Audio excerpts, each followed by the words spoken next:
Chapter 416. The nature of the Blades Club was also mentioned in the previous chapter. It had an official background. All the members of the society were drawn from the military, police, government, and other organizations. The department that they were currently affiliated to was an independent team under the cyber police, but in reality, there was more to it than meets the eye. Some might question why the government would gather a group of people to infiltrate a game and start their future work there. It was a long story. Obviously, in the real world of this novel, there were supernatural beings, hell, and heaven. Then in this world's government, naturally, there would be a department that specialized in dealing with supernatural situations like this. And the power of this mysterious department was amazing. They had the power to give the order to do something like this.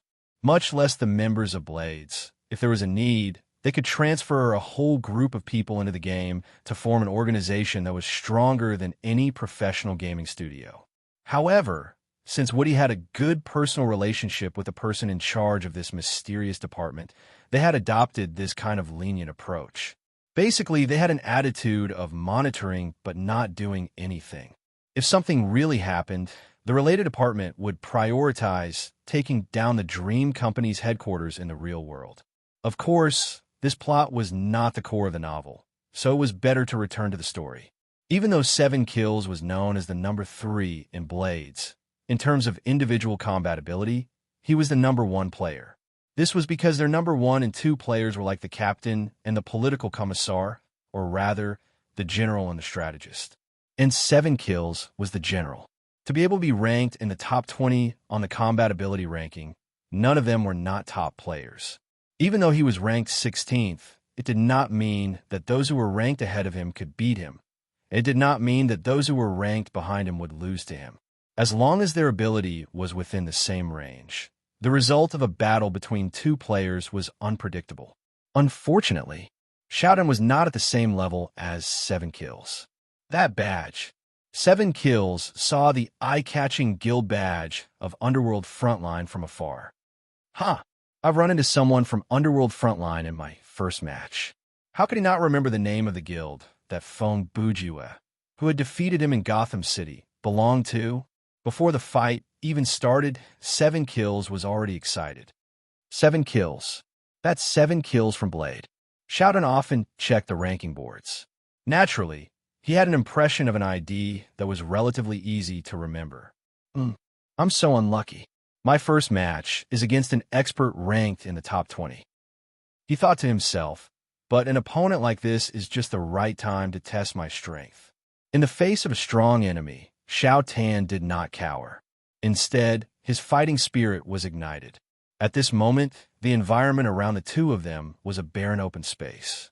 The hardness of the ground under their feet was moderate, and the surface was covered with a layer of withered grass and sand. The sun was high in the sky, and there were no clouds for thousands of miles. Since it was a script for the preliminaries, there was no plot, and the map was simple. Furthermore, the system very considerately allowed these 2 players who specialized in close-range combat to meet each other. Once they entered the scenario, they could see each other directly. The 2 of them were more than 100 meters apart. After a few seconds of staring at each other, 7 Kills spoke first. He said loudly, "Friend, since this is a competition, I won't hold back. I hope you can enlighten me." Xiao Tan reached out, and the energy-charged tri-edge military knife appeared in his left hand. His right hand tightened into a fist, and the claws shot out. "Oh, this kid is much more polite than their leader," 7 Kills complained. 7 Kills cursed in his heart, but he replied, "Same here." He was a fighter, and his main weapon was a pair of excellent-grade boxing gloves. Therefore, he did not need to make any preparations. He just stepped forward. So fast, Xiao Tan looked at the blurry shadow in his sight, and he felt the pressure increase. As the saying went, once an expert made his move, the truth would be revealed. Once 7 Kills moved, Xiao Tan knew that his opponent's speed was not slower than his own. At that moment, Xiao Tan instinctively moved as well. As he moved to the side, the darts on his left arm flew out at high speed. "Are you trying to test my speed and reaction?" 7 Kills easily dodged the darts and mumbled to himself, That is a logical strategy, but it might not be meaningful. In the blink of an eye, the distance between the two was reduced to less than 10 meters.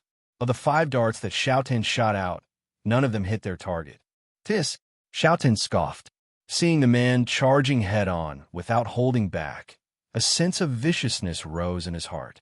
He scoffed and said, "Then, if you want to fight me head-on, I will grant you your wish." Even though he said that, what he did next was roll. The roll was very sudden and very fast, and it was unexpected. As an extreme player who focused on fighting, 7 Kills was not afraid of anyone in close combat. Even if he was matched up against characters like Shiva or Phantom Dawn, he believed that he would not be at a disadvantage in terms of fighting. And Xiaotan, in terms of fighting experience and skill, was too far behind his opponent. He only had speed to match 7 Kills. Therefore, if he wanted to win, using normal fighting skills was not going to work. Therefore, Xiaotan decided to do the opposite. He tried his best to surprise everyone with every move he made. 7 Kills did not expect that. His opponent had taken up his stance and flashed his weapon, but he did not use it. Instead, he rolled on the ground and swept his left leg to aim for 7 Kills' ankle. Suddenly attacking the lower part of the body. What a dirty trick. 7 Kills raised his knee like lightning. As he dodged the attack, he counterattacked. However, Xiaotan's leg sweep was just a feint. His right leg swung like a scorpion's tail, aiming for 7 Kills' stomach. 7 Kills' reaction was half a beat slower, but he still had time to change his move. He chose to use his leg to push off the ground and bounce back. Seeing this, Xiaotan immediately waved his sleeve, and with a cold glint, he chased after 7 Kills. Although it was just a simple sleeve dart attack, it was still as powerful as an arrow. Unexpectedly, 7 Kills, who was in the air with nowhere to push off, only smiled coldly. "Not bad. You made me reveal my weakness, and you know how to take advantage of it." Before he finished his sentence, he had already used 2 fingers to catch the dart that was heading for his throat. "You have got to be kidding me." Xiaotan was covered in cold sweat. At such a short distance, 7 Kills was barely able to jump into the air, but he was still able to catch such a fast hidden weapon. "It's not over yet." 7 Kills laughed. Before he finished his sentence, his hand had already turned 180 degrees. He used his index and middle fingers to flick the dart, and the dart was reflected back in the same direction. F***CK. 2-finger vacuum grip. Xiaotan exclaimed. He turned his body, and a blade flew out, blocking the dart. He was right. 7 Kills had used the 2-finger vacuum grip of the Fist of the North Star. Things like arrows and flying daggers could be caught and reflected with this move. Unless the attack was far more powerful than a normal arrow, or if there was a large amount of ammunition in a short period of time, these kinds of hidden weapons were useless against the user of the 2-finger vacuum grip. Too bad. If you could shoot a large amount of shotgun bullets with a swing of your hand, I might actually be injured. 7 Kills' calm attitude showed that he was still at ease. As he spoke, he adjusted his posture and stepped in front of Xiaotan, who had just gotten up. "Let me show you something fun. Wolf Fang's Wind Fist." The fists came like a storm, as fast as the wind and as sharp as the fangs of a wolf. It was not that Xiaotan was not prepared, but the continuous attacks were hard to avoid. The only solution he could think of was to attack instead of defend. However, Xiaotan gritted his teeth, moved his body, adjusted his posture, and threw out both hands, returning the attack. The bayonet and claws created layers of silver light, like 2 crazy silver snakes flying toward the fangs. Suddenly, there was a series of clinking sounds between the two of them, like raindrops falling on a jade plate. 7 Kills' steel gauntlets were quite powerful. Combined with his own power, when he faced off against Xiaotan's 2 weapons, he had the upper hand. However, a skill was a skill. Wolf Fang's Wind Fist was not something that 7 Kills could yell casually. It was one of his skills. Xiaotan only relied on his reflexes to swing his weapon at high speed to block. After the two of them clashed, naturally, Xiaotan was at a disadvantage. After a while, Xiaotan had already been hit more than 10 times. His left hand was almost exhausted, and his right wrist was in pain. As for 7 kills, his fists were only slightly numb. He actually relied on his reflexes to block my skill. Although 7 kills did not show it on his face, he was secretly shocked. Interesting. Looks like it's not polite to use conventional skills to kill this kid. Murderous aura? Xiaotan did not know why, but these 2 words just appeared in his mind. He was not looking at his opponent's eyes, and 7 kills did not show any signs of using his ultimate skill. However, Xiaotan had a strong feeling that his opponent's fatal attack would come in the next moment. At that moment, 7 kills said in his mind, other than speed, he is weak in all other aspects. Let's send him on his way. Then, he threw out a move called Hayakashiki Orochi. He raised his left hand in front of him, snapped his fingers, and a flame exploded from his fingertip. Then, the lower half of his body moved slightly, and his torso turned from left to right. His entire body was enveloped in the golden red burning energy. Finally, his right hand moved forward, pushing out a ball of raging flames and pouncing towards his opponent. This series of actions was done in one breath, leaving Xiaotan only 1 second to react. If he did not realize that this was a killer move when his opponent snapped his fingers, he would not be able to escape the fate of being killed. Boom, boom, boom. With 3 consecutive explosions, Xiaotan's body was swallowed by the flame. Is it over? 7 kills thought. No, he felt something. Although he had seen his opponent being hit by his ultimate skill, his years of combat experience told him that it was not over yet. As expected, a white light entered 7 kills' eyes. It was sunlight, the blinding sunlight that was reflected by the blade of the military knife. A soundless, ghostly shadow appeared behind 7 kills. A right arm reached out, and the hidden blade was already at 7 kills' throat. The hidden blade shot out, but it did not pierce 7 kills' neck. At the very last moment, in that split second, 7 kills still managed to make his move. He leaped to the side and craned his neck back. The side of his neck was injured, and blood gushed out like a fountain. His terror points reached the peak in that second, but he still managed to escape death and instinctively counterattacked. With a clang, his fist knocked into Xiaotan's military knife. The momentum from this collision helped 7 kills open up the distance between them and bought him some time. Is an afterimage? 7 kills made this observation based on his experience. He purposely waited until the last moment to create an afterimage to take the brunt of my ultimate skill, and his real body sneaked up on me to slit my throat. It feels like he knew that I was going to use my ultimate skill. Cold sweat rolled down 7 kills' forehead. He couldn't help but secretly rejoice. If it wasn't for the fact that the opponent's blade happened to reflect the sunlight, the hidden blade would have drilled into his head from his chin, and the outcome of the battle would have been decided. Is an underworld frontline a small guild with only 4 members? 7 kills thought. After the Battle of the Cowl, he had asked Long Aoming about Feng Bujue, but he did not ask for details. It's supposed to be a guild for casual players, but how come every member of it is so powerful? Xiaotan did not know that his opponent was thinking about that. He immediately used reverse spinning slash and used the fastest and most threatening method to close in on his opponent. It was not easy for him to gain the upper hand in this short period of time. If he could not follow up on it and turn it into a victory, then all his effort earlier would have been wasted. This is much harder to deal with than I thought. 7 kills held his neck with one hand and used his other hand to push against the ground. He used the momentum to somersault, turned his back to his opponent, and started to run. No way. He's running away. That was the last thing Xiaotan wanted to see. Earlier, he had lost 40% of his life points from Wolf Fong Zephyr Punch, and Orochi Yushiki had not missed him completely. To ensure the success of the afterimage tactic, he had to activate Wind Stop Dust at the last moment when he was hit. Therefore, he still took some damage from Explosive Flame. Xiaotan only had 24% life points left, and in tournament mode, players were not allowed to use life points recovery potions. Players without medic mastery did not have the ability to last. They would die if they only had 1 life.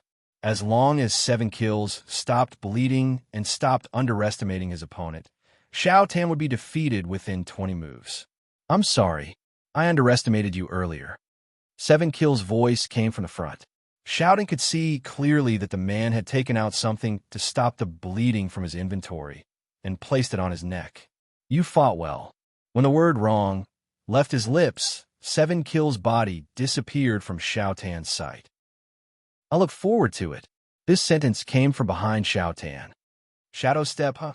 Xiao Tan knew that this was bad, but it was too late to turn around. He put more force into his feet and charged forward, hoping that his opponent would not be able to catch up to him. We'll meet again in the semifinals. When 7Kills finished that sentence, his fist had already pierced through Xiao Tan's chest from behind. Chapter 417. On the morning of the 1st of May, Passing Rain and Laughing Soul did not come online because they did not sign up for the competition and were not in a hurry to level up, so they did not join the fun. That way, Brother Ju and Xiao Tan could focus on the preliminaries. However, when the clock struck midnight, only Xiao Tan managed to get into the channel for the preliminaries, and Feng Bujua received an email from the system. The title of the email was, "Congratulations, you have been selected as a VIP player by the system." The content was simple and clear. Dear Mr. Feng Bujua, you have been selected by the system as a seeded player for this year's tournament for the best. You will directly enter the Battle of the Butterfly and participate in the battle to advance from 100 to 50. Good luck. The mail was sent at 12:01 in the morning. At the same time, the names of the 10 VIP players were published on the official website. They were Phantom Dawn, Lying Drunk, Shiva, Yama, Bladeless Swordsman, Uncle Worthless, Su Huaishang, Zombie Blade King, Matt Cha Cookie, and Feng Bujua. After the announcement, about 3 minutes later, Feng Bujua was swamped by emails, friend requests, and solo requests from strangers. It was as if his mailbox had been infected with a virus. The number of emails didn't increase one by one, nor did it increase by piles. It was page by page. Before this, Feng Bujue really had no idea how many messages a page in his mailbox could display because he always deleted them after reading them, and he had never received too many messages at once. Now he finally understood. A page in the inbox could display a total of 30 email titles, as well as the first line of the content of each email. That night, between midnight and 1 a.m., Feng Bujue had received more than 1,000 pages of emails. The page number at the bottom of the page was 1, 2, 3, 4, 999, 999 plus the last page. If he left it alone, it probably wouldn't take long before 1999 plus would appear after the ellipsis in the second paragraph. The system of this game, sure, is powerful. Feng Bujue stood before the touchscreen and said, "An email account that is registered online usually has a capacity of 2 to 3 gigabytes. The virtual mailbox in an online game is usually smaller, and there is even a limit to the number of emails. But this one before me, it has already received more than 1,000 emails, and it is still receiving them normally. Actually, this kind of thing happening was within reason. In fact, Feng Bujue was probably the one who received the most harassment among the 10 VIP players. The reason was simple. Before the name list was announced, he was a complete unknown. Taking a look at the current combat ranking, first place was Phantom Dawn Regulation. Second place was Anonymous. After the name list was announced, most players started to suspect that this mysterious newcomer was Brother Ju. Third place was Shiva Brahmin. Fourth place was Sleeping Drunk Regulation. Fifth place was Uncle Worthless. This was a freelancer without a gaming studio. Sixth place was Jianghu. Seventh place was Vishnu Brahmin. Eighth place was Brahma Brahmin. Ninth place was Understanding Death Regulation. 10th place was Bladeless Swordsman Jianghu. 11th place was Yama Brahmin. 13th place was Meng Jing Chan Regulation. 14th place was Anonymous. This anonymous player was one of the VIP players, Su Huaishang.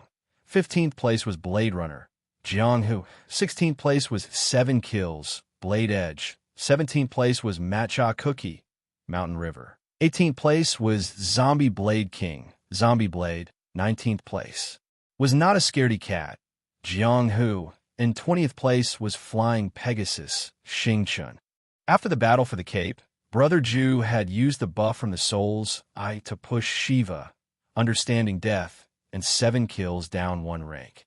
Not a scaredy cat, who was originally ranked 20th, was now ranked 19th. This meant that her ability had improved during this period of time. Shadow King, who was originally ranked 19th, had now fallen out of the top 20. Of course, the ranking on the ranking did not represent the victory or defeat of these players. For example, if there were 2 players, one ranked 50th and the other ranked 80th, and the 80th ranked player's mastery or combat style just so happened to counter the 50th ranked player's mastery or combat style. If the 2 of them were to fight, the 80th ranked player would have a very high chance of winning.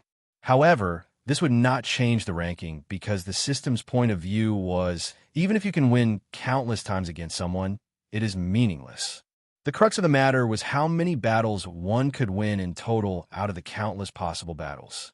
The system's evaluation method was to take out the data of these 2 players and place it into the database for comparison and battle simulation to get the average win rate. Then the ranking would be based on that. Perhaps the player ranked 80th could fight the player ranked 50th 100 times and win 100 times, but that would be pointless. If each of them were to queue 100 killing games and challenge 100 random players, the 50th ranked player would definitely win the most in the end. For the Photon computer, this was a matter of probability. Or should I return to talk about Brother Jew's situation? It wasn't hard to tell that the other seeded players were all influential figures. Even though Su Huaishang also chose to remain anonymous on the ranking, her situation was unique. Even though she was not on any ranking, she was still a celebrity player, and the reason for that will be explained later. In conclusion, among the VIP players, only Feng Bujue was a troublemaker who came out of nowhere. Naturally, the public suspicion toward him would come like a tsunami. If this was anyone else, they would have cleared all the letters from strangers. But Feng Bujue, yes, he was a reader, but he would not go so far as to read every single one of them. After reading about 200 of them, he only read the title and the beginning. Brother Jew concluded that there were basically 4 types of emails. The first type was the questioning type. The sender had never heard of the ID Feng Bujue before, but when they saw the list of VIP players, they came up with all kinds of speculations. Therefore, they sent emails with questions like, "Who are you? Brother, which guild are you from? So, the second place on the combat stat ranking is you. How did you get in? Are you XXX's sock puppet?" And so on. There were all kinds of questions. The second type was the jealous type. The number of these emails was much lower. Some of them had a questioning tone, and most of them were sarcastic comments like, "Brother, are you the relative of the game company's boss? Tycoon, how much is 1 slot?" There were even some that said, "God is watching us." In short, there were all kinds of slander and nonsense. The third type was the flirting type. Their numbers were second only to the questioning emails, and the content was similar to the chat-up emails that Order had sent over the past few days. However, there were all kinds of weird ones. For example, someone would attach a loose stick of gum as an attachment and set the subject line as, "Let's be friends," or someone would send a can of gum with the subject line as, "It's best to have 2 together." The fourth type was the baffling type. Perhaps the people who sent these emails thought that the player Feng Bujue did not exist and was created by the gaming company to take up the player's slot. Therefore, they typed a few random characters and sent out an email to see if they could send it out successfully. Other than that, there were some emails that said things like, "What the F asterisk CK watching a god, professional hack maker, old army doctor," and so on. In a way, they could be counted as the fourth type. Feng Bujue only had one word in mind when facing this flood of emails: delete. He did not care to reply, and he had no interest in doing so. With the help of the mass delete function, Brother Jew deleted these emails at a rate of 1 page per minute. He even blacklisted all the sender other than the questioning type so that he would not run into them in the future. From 12 a.m. to 12:30 a.m., Feng Bujue did not do anything else but deal with the emails. This was half an hour in real life, but in the game world, it was 5 hours.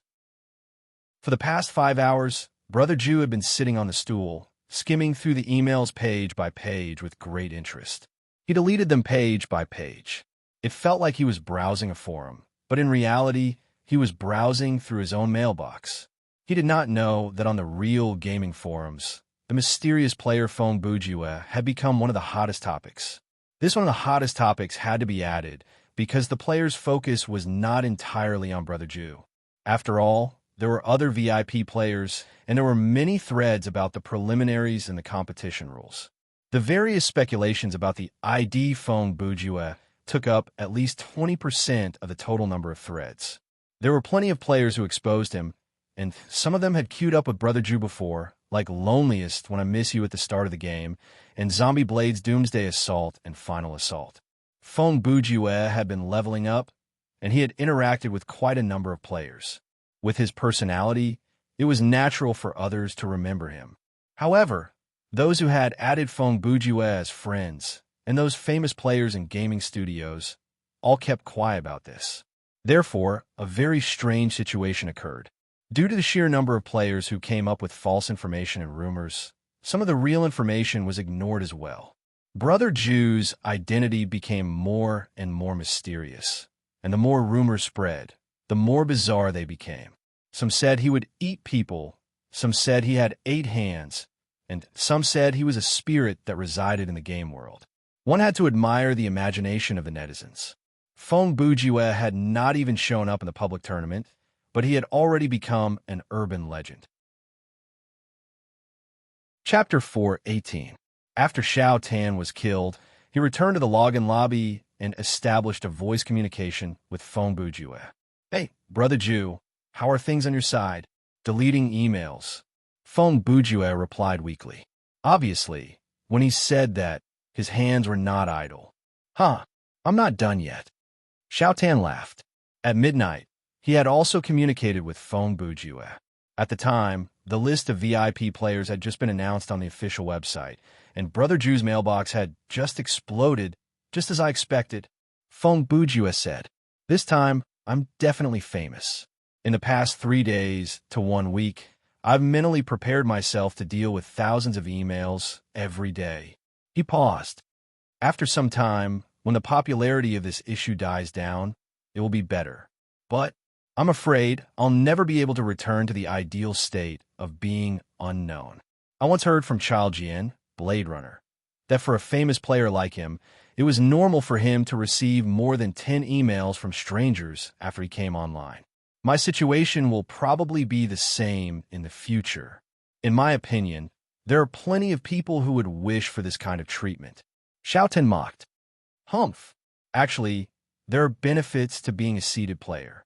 You don't have to fight in the preliminaries. You can relax a lot. Fong Bujue added, "By the way, how did your first preliminary match go?" Sigh. "I lost." Xiao Tan sighed. "Oh." Fong Bujue appeared very calm. "Hey, that's a bit too cold." Xiao Tan replied, "It's like it's normal for me to lose. Losing one match is not that big a deal, is it?"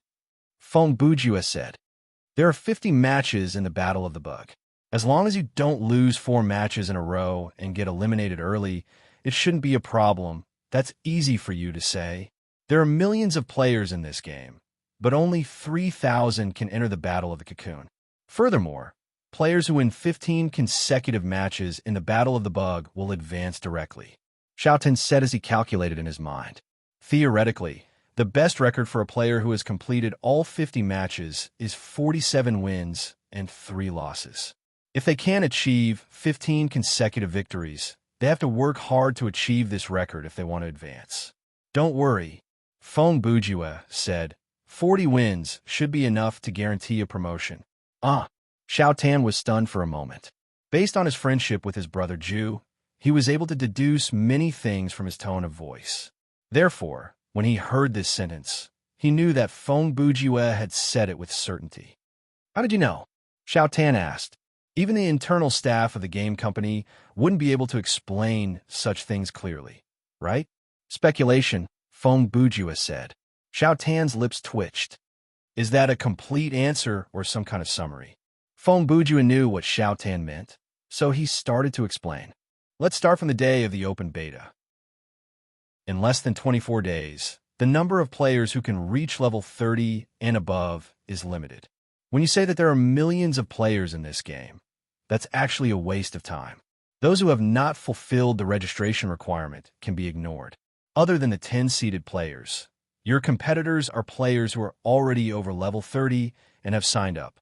Those who meet these requirements are far from millions. It's already not bad if there are more than 100,000 players. Among them, there are also those who have used the double EXP booster or found someone to carry them. This is one of the normal jobs of a gaming studio. 4 to 5 professional players will carry 1 to 2 bosses to clear the scenario.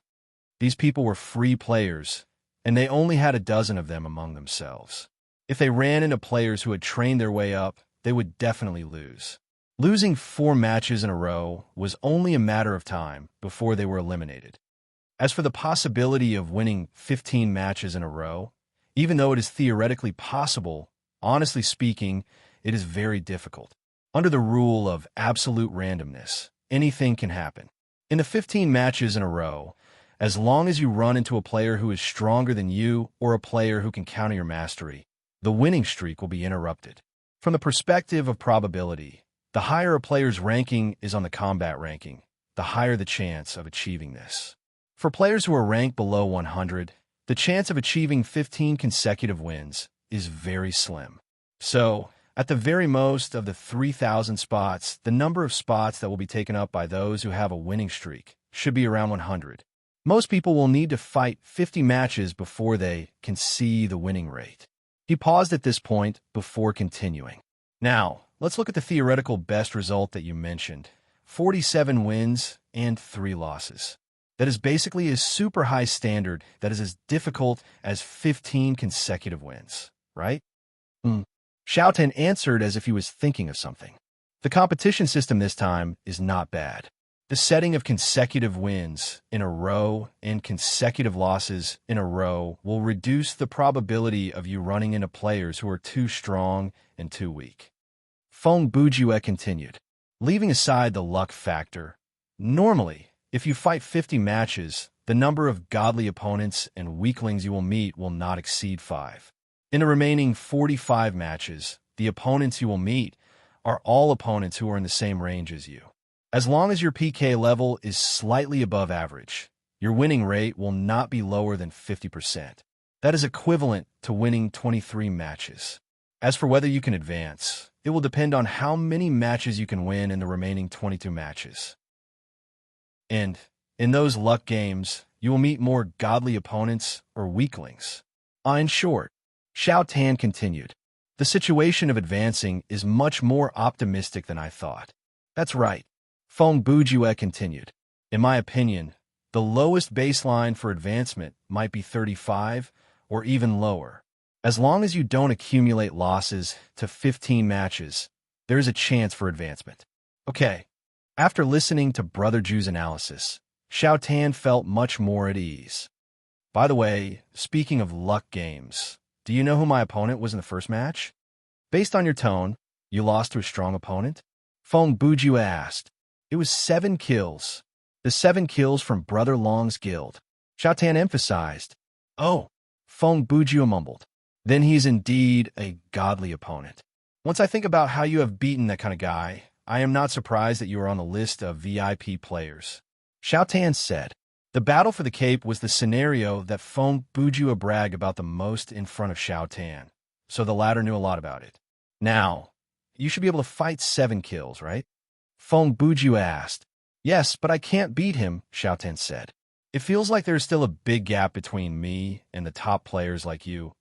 If this was 10 years ago, you would have beaten the shit out of me. Feng Bujue complained. What? Xiaotan asked, somewhat confused. Nothing. I was just saying.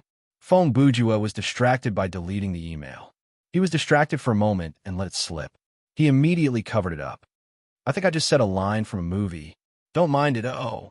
Xiaotan did not think much of it and replied, Then you continue to delete the email. I will go and try a few more matches. Go. Feng Bujue said. I'm hanging up. The communication between the two was cut off, and Brother Ju gave a long sigh. Phew, that was close, he said to himself. I only wanted to encourage him, but I didn't pay attention to what I said. He stopped what he was doing and took a deep breath. Some memory fragments flashed before his eyes. They were filled with blood and screams. At that time, the kid must have lost his mind. At the same time, a 1v1 killing game was being played between two VIP players. They were Uncle Worthless and Zombie Blade is king. Uncle Worthless' appearance was completely unkempt. He had messy short hair, stubble, and a pair of sunglasses. He was wearing a set of brown pajamas and flip-flops. Zombie Blade is king was wearing a green and black guild uniform. There was a badge printed on the left side of the shirt. The picture was an exquisitely carved scimitar with the word Zombie Blade written in black. There was nothing unique about the players from their studio. They all had the same buzz cut and wore the same uniform. The way they were named was to add the suffix assault or be king behind their IGN. Above the maple forest, the moon hung high in the sky. The night was clear under the trees, and the murderous intent was clear. By then, the two had already exchanged several blows, and one of them was showing signs of weakness. You have got to be kidding me. Zombie Blade is king retreated while picking up a long halberd from the ground. That was the weapon that had fallen from his hand about 10 seconds ago. That should be my line, right? When Uncle Worthless said that, there was a cigarette dangling from his lips. You are the top player of Zombie Blade. You are a man in the top 20 on the combat stat ranking. How can you be so weak? You? Zombie Blade as king's face was expressionless, but internally, he was both shocked and angered. He thought to himself, I was just going to pick a random killing game for practice, and now I've run into a monster. This guy is only number 5? Impossible. I've sparred with lying drunk before, and this Uncle Worthless is much stronger than lying drunk. I've heard some rumors about your studio. Phew. Uncle Worthless puffed out a mouthful of smoke and continued.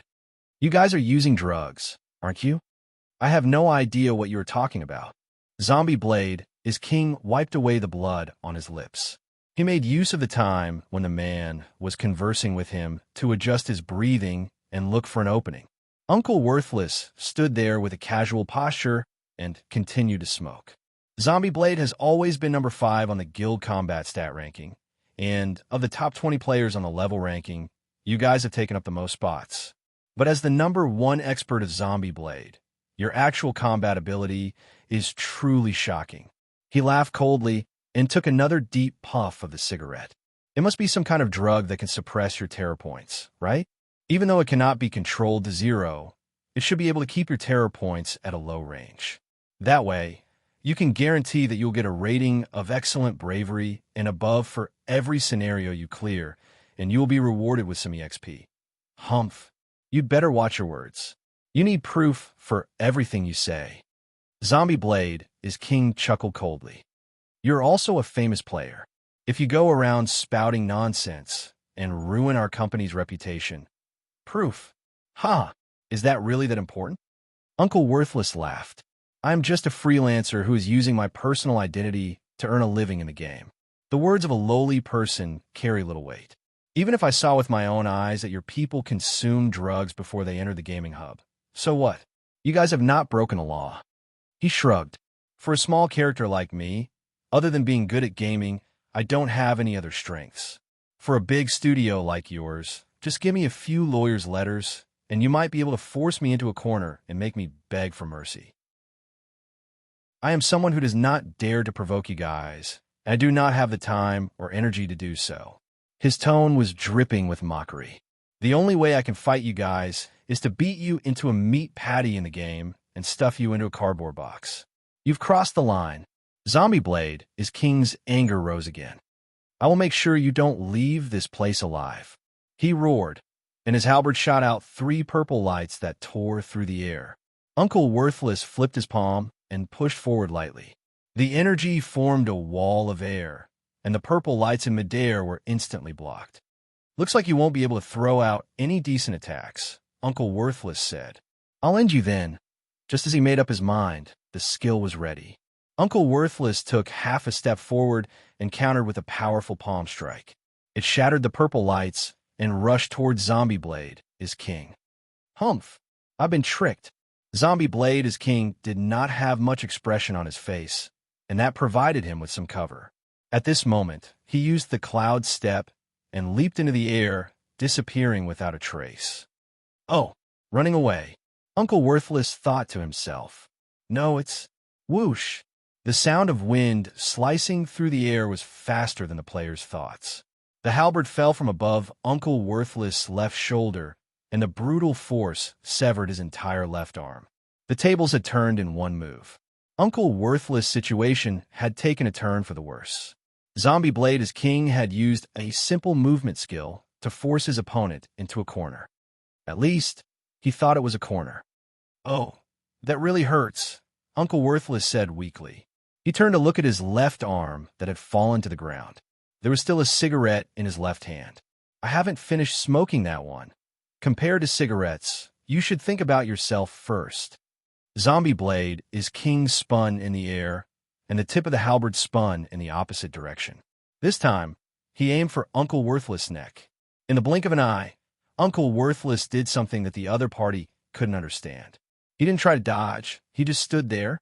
However, his right hand quickly took off his sunglasses and threw them away. With a plop, a head fell to the ground.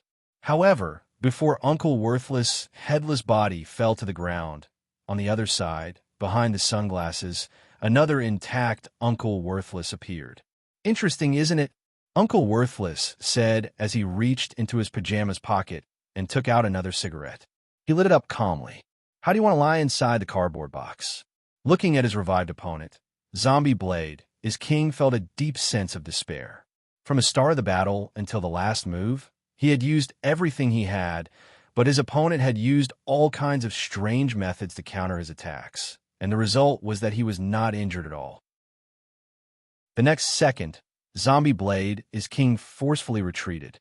Uncle Worthless listened to the system announcement that rang in his ears, and he puffed out a ring of smoke. Humph!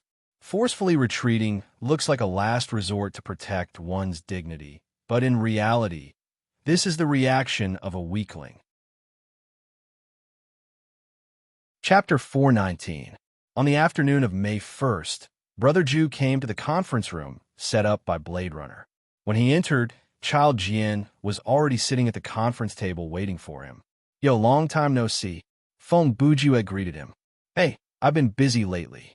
Blade Runner replied. There are too many things to deal with in the studio, so I barely have time to go online during the day. He paused for a moment. I can only concentrate all my gaming time in sleeping mode.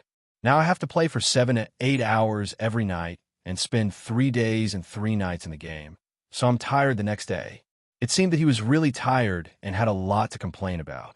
Brother Jew didn't say much. He just listened quietly and sat down as usual.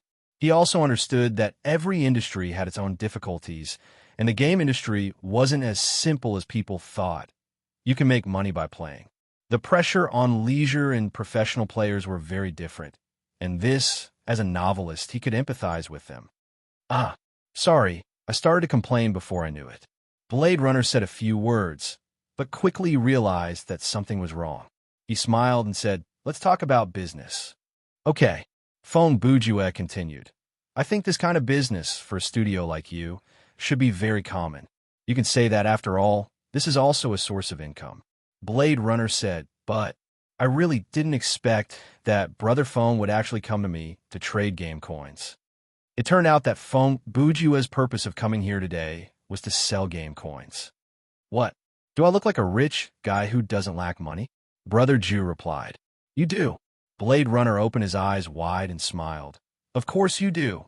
For the average casual player, if they want to get your equipment and skills, it's impossible not to spend money, right? Moreover, your leveling speed is astonishing. Have you not used the EXP car before? About that. Feng Bujue did not know how to explain it.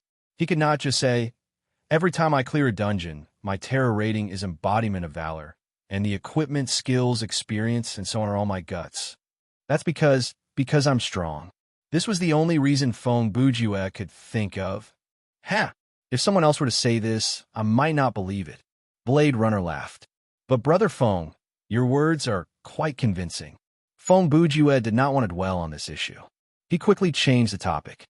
It doesn't matter if I'm an RMB player or not. Anyway, at this stage, I have 7 digits worth of game coins that I want to sell. Let's cut to the chase and talk about a price that both sides can accept. Don't worry, Blade Runner said. The buyer should be here soon. Wait a few more minutes, and you can talk to her directly. Fong Bujue was stunned when he heard that. Instantly, several thoughts flashed through his mind. Oh, you're not the one who wants to make the deal with me? Yes, someone in the guild wants to buy it. Blade Runner answered and immediately added, Our guild has more non-studio players. We don't ask these members to integrate their resources with the players in the studio. That means they'll be financially independent, Fong Bujue said. That's not bad. They can take care of themselves, and there won't be any disputes. Yes, today's buyer is a non-studio player in our guild. Blade Runner continued. Actually, she's already one of the main members of Jianghu. For this competition, our management wanted to give her some funds for free, but she insisted on not accepting it. She would rather buy it herself. So, this time, I'll be the go-between for you. Since you have game coins that you want to sell, why don't you sell them to her? At this point, Child Jian changed the topic. But, Brother Feng, I have to warn you in advance. Using game coins to exchange for RMB is not based on the official exchange rate. I know that. It's at least 70%, Fong Bujue replied. Before he sold game coins, he had done some research online. As mentioned earlier, the Dream Company only provided a one-way exchange of RMB for game coins. In other words, players could only spend RMB to buy game coins, but they could not use game coins to exchange for RMB. If someone wanted to sell game coins, they would have to sell it to other players. But if they could buy it from the official platform, why would they buy it from you? So, you had to have a price advantage. Currently, the official exchange rate in Thriller Paradise was 1,900. In other words, 1 RMB could buy 1,900 game coins from the official platform. And the players who sold game coins mostly offered 70%, which was 30% cheaper than the official platform. If you bought it from them, you could buy 1,900 game coins for 70 cents. This kind of transaction was very common online, and it could be done through public trading platforms. The process of the transaction was, both parties had to reach an agreement online, and then the buyer would make the payment. The money would be temporarily kept by the third-party platform. Then, the seller would mail the game coins to the buyer in-game. After the buyer confirmed the receipt, the money would be transferred into the seller's account. It was not that Fong Bujue could not do this online, but the problem was he was famous now. If the person who bought game coins saw that it was sent by the ID Fong Bujue when they received the mail, who knew what kind of news they would post on the forum? Furthermore, this kind of transaction through a third-party platform would take a long time, and there would be many variables.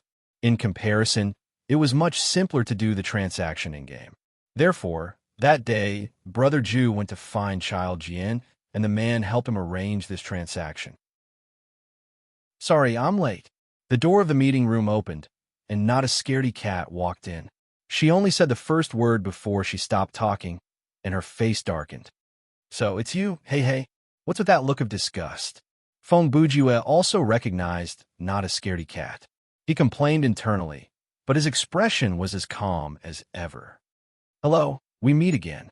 Not a scaredy cat walked to the table and walked to the right side of Blade Runner.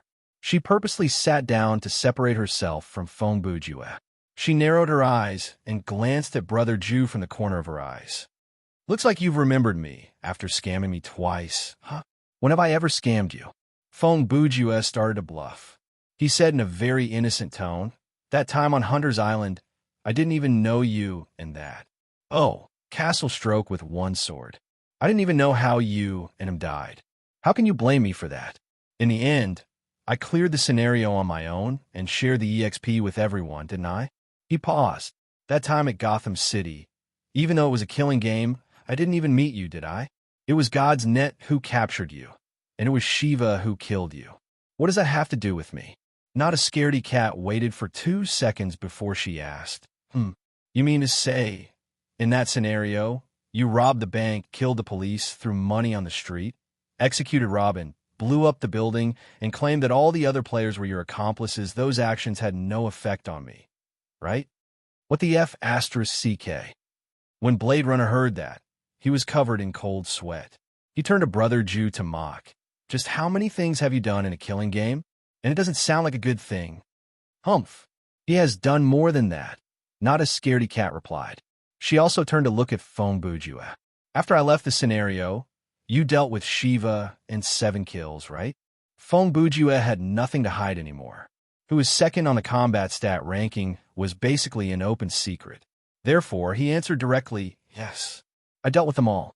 After I dealt with them, I was ranked second on a certain ranking. Brother Fong, Blade Runner said, if you weren't selected as a VIP player, were you planning to keep this a secret forever? Yes. Fong Bujue said, unfortunately, I'm already famous. TSK. Not a scaredy cat grumbled. You've already taken advantage of me, and you're still complaining.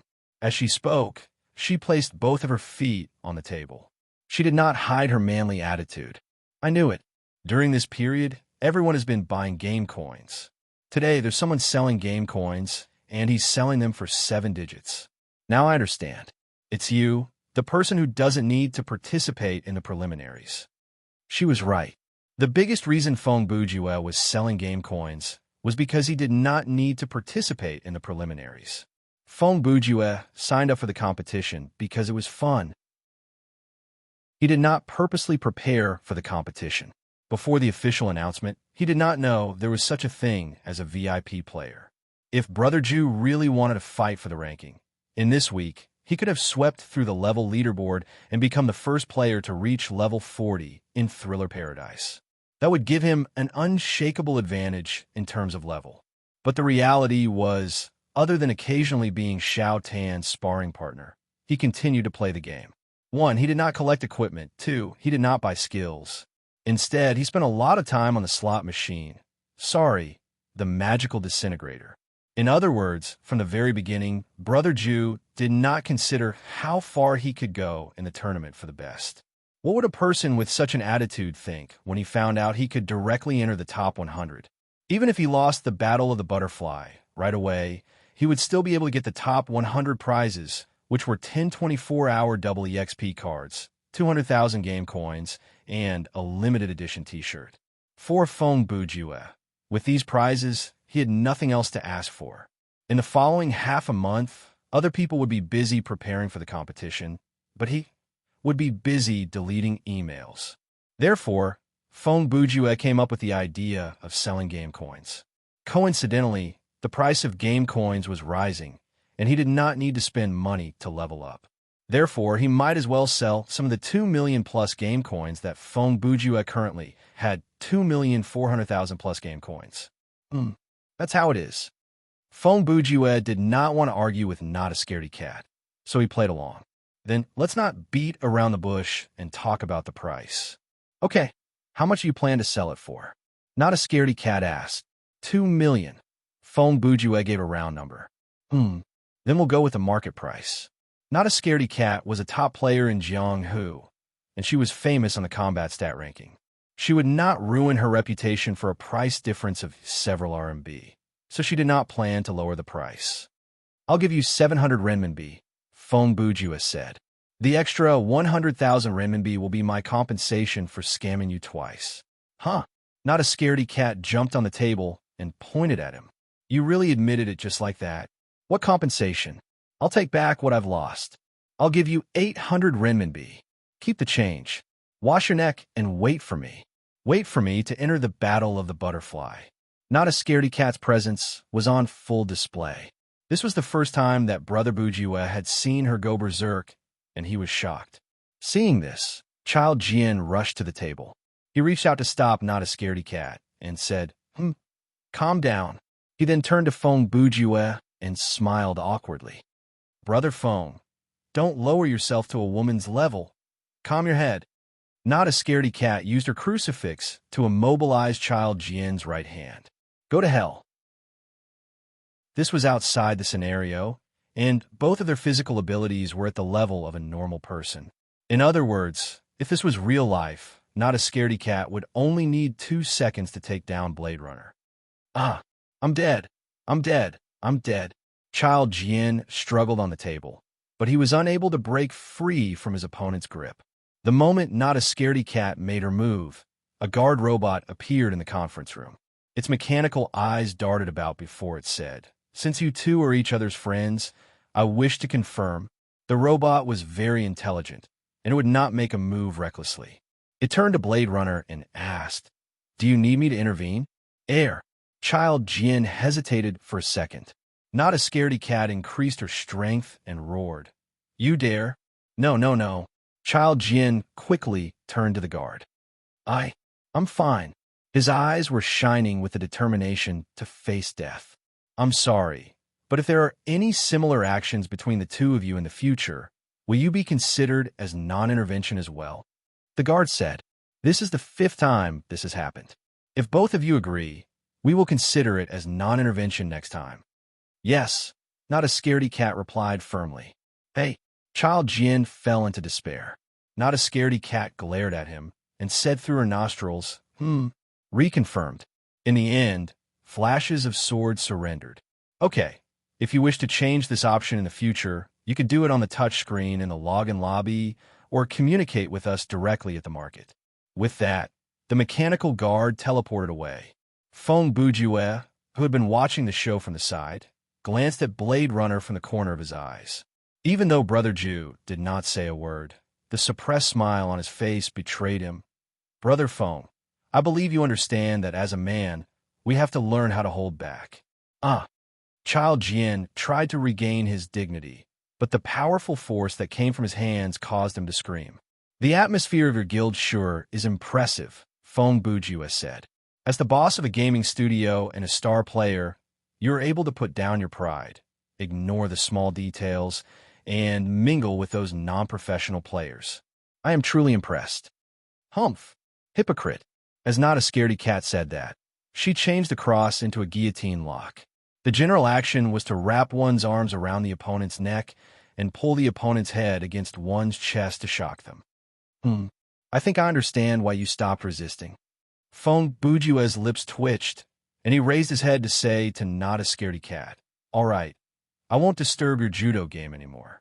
I'll send you an email in a bit and give you my bank account number. I'll also send you the 2 million game coins." He stood up and left. At the same time, in a certain scenario, Xiao Tan was fighting his 10th match, Battle of the Bug. So far, his result was 9 matches, 8 wins, and 1 loss. On the morning of the first, Xiao Tan had fought 9 matches in sleeping mode. Other than the first match, where he was defeated by 7 kills, he had won all 8 matches. It was unclear whether it was Brother Ju's prediction or his analysis that gave Xiao Tan confidence. When facing the 8 opponents, Xiao Tan put on the attitude of a champion. He believed that he could win, and he should win. With this attitude and presence, Xiao Tan performed steadily and won 8 matches in a row. Those opponents were like the medical cases that he studied in medical school. As long as he did not make any mistakes, he could solve them easily. Now, Xiao Tan was about to enter his 10th match, and his opponent for this match was a professional player.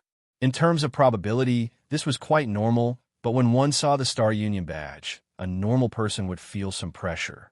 Star Union was also a gaming workshop of considerable scale. If Order and Gods were the top 2 in the industry, then the second tier would be Constellation. In terms of company assets and player resources, Star Union could be compared to 2 Jianghus. It was just that this studio had always been facing the problem of loss of personnel. In the past 10 years, countless star players had debuted through Star Union. This studio could be said to be a true star creation factory. But just like the Arsenal factory in the football world, Star Union's management strategy seemed to be the model of a black shop. If anyone became a pillar of Star Union, they had to be mentally prepared to be sold off the next year. Even if they were not, there was no guarantee that they would still be able to sign a contract at the end of the year. Star Union was like a supermarket. There were no products that were not for sale, only high-priced and low-priced products. In short, if the price was right, they would let you go. Regulation and Brahmin were frequent customers of the Star Creation Factory. For example, the female medical awakened player, Yi Ji, whom Feng Bujue had met before, was once a member of Star Union. It could be said that what Star Union did was to explore and cultivate players with potential providing them with bundled contracts with good benefits. When their value doubled, they would earn transfer fees. Many players regarded this studio as a springboard for their own fame, so Star Union was never short of fresh blood. Therefore, they had to be extra careful when they met people from this club. Perhaps the opponent you met now would be one of the best esport players on the planet in the future. Of course, it could also be a mediocre person. And the opponent Xiao Tan met in this match was, coincidentally, not a scaredy cat's younger brother. Yes, not a scaredy cat had a younger brother in real life. He was only 16 years old, but he was already a professional player. He was also one of the new players that Star Union focused on cultivating. ID Butinga. Chapter 420. The map for this battle was a strange stone formation that occupied a huge area.